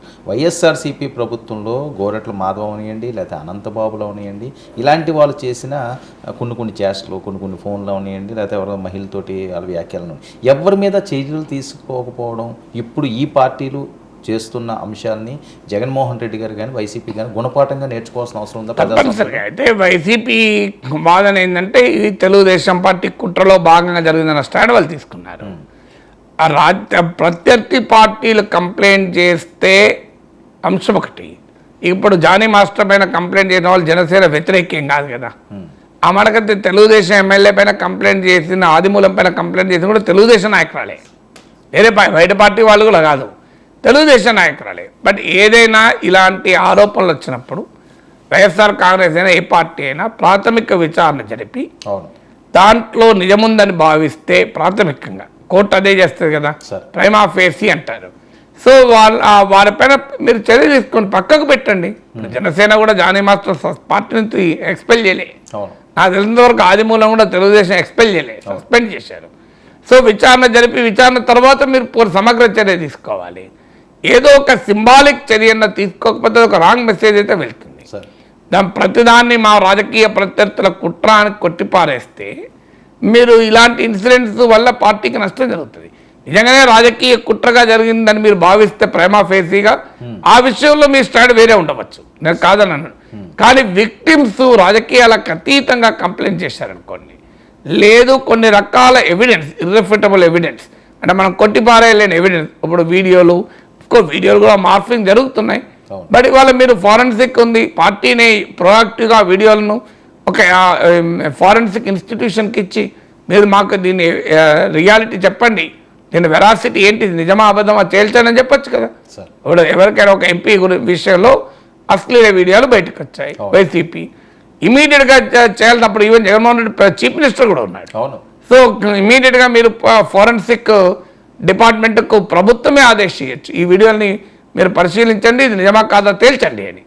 ఈవెన్ ప్రభుత్వంలో లేకపోయినా ఇలా private forensic established highly respectable institutions ఉన్నాయి కదా, ఈవెన్ ప్రపంచ విదేశాలు కూడా ఉన్నాయి. పోనీ ఇండియాలో కాకపోతే మీరు అమెరికా పంపించండి, ఇది నిజమా కాదా ఈ వీడియో. వాళ్ళ టెక్నాలజీ పెరిగింది, టెక్నాలజికలీ స్మార్ట్ సొల్యూషన్స్ వచ్చాయి. మీరు ప్రజలకు అర్థం కాకపోవచ్చు, సామాన్యులకు అర్థం కాకపోవచ్చు మార్ఫింగ్ కాదు నిజమా వీడియోనా, ప్రత్యర్థులకు కావాలని మార్ఫింగ్ చేశారని. కానీ ఫోరెన్సిక్ టెక్నాలజీ ఐడెంటిఫై చేయగలుగుతుంది. తర్వాత పార్టీకి అంతర్గతంగా కూడా యంత్రాంగం ఉంటుంది. ఇప్పుడు ఒక వ్యక్తి ఒక తప్పుడు పని చేస్తే ఎవరికి తెలియకుండా చేయడు కదా, నీకు నాకు తెలియకపోవచ్చు, కానీ ఆ చుట్టూ ఉన్నటువంటి ఆ పార్టీ ఇకో సిస్టంలో తెలియకుండా ఉండదు. ఏం లేదు సార్, ఒక ఎమ్మెల్సీ డోర్ డెలివరీ చేశాడు కదా మనిషిని. అందువల్ల పార్టీ అంటేనే అది కదా, మనకి ఇక్కడ ఉంటే అర్థం కాదు. కానీ పార్టీలో ఏ నాయకుడైనా ఏ తప్పు చేసినా అది ఆ చుట్టూ ఉన్న వాళ్ళు తెలుస్తుంది, తెలియకుండా ఉండదు. అందువల్ల నాయకుడు ఎప్పటిదాకా దృష్టికి రాకపోవచ్చు నాయకుడికి. ఎప్పుడైతే ఇలాంటి ఇన్సిడెంట్స్ వచ్చాయో ఆ నాయకునికి చుట్టూ ఉన్న వాళ్ళు పిలిపించి ఏంటి ఇతని ప్రవర్తన ఏంటి, గతంలో ఇలాంటి ఆరోపణలు ఏమైనా ఉన్నాయా, ఈ వ్యవహారాలు వచ్చాయి, మరి చేసి ఉంటాడా, నిజంగానే చేసి ఉంటాడా, మీ అంచనా ఏంటి అని ఒక ఎలాగైతే కోర్టు ఒక అండర్స్టాండింగ్ వస్తుందో, ప్రాథమిక సాక్ష్యాధారాలు ఉన్నాయి అంటారు కదా, లేకపోతే కేసే కొట్టేస్తారు కదా.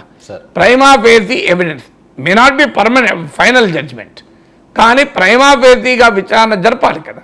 పార్టీలో ఆ రకమైన వ్యవస్థ కూడా ఏర్పాటు చేసుకోవాలి, పార్టీలో ఎథిక్స్ కమిటీ పెట్టుకోవాలి. ఇప్పుడు మీరు అసెంబ్లీలో ఎథిక్స్ కమిటీ ఉంటుంది, ఎమ్మెల్యేలకు ఎథిక్స్ కమిటీ ఉంటుంది, అది ఎంత యాక్టివ్గా ఉన్నదో తర్వాత నేను కూడా ఎథిక్స్ కమిటీ మెంబర్గా పనిచేశాను, లెజిస్లేటివ్ ఎథిక్స్ కమిటీలో. సో మీరు పార్టీలో కూడా ఒక ఎథిక్స్ కమిటీ పెట్టండి. అయితే దానికి అనెథికల్ పీపుల్ పెట్టకండి.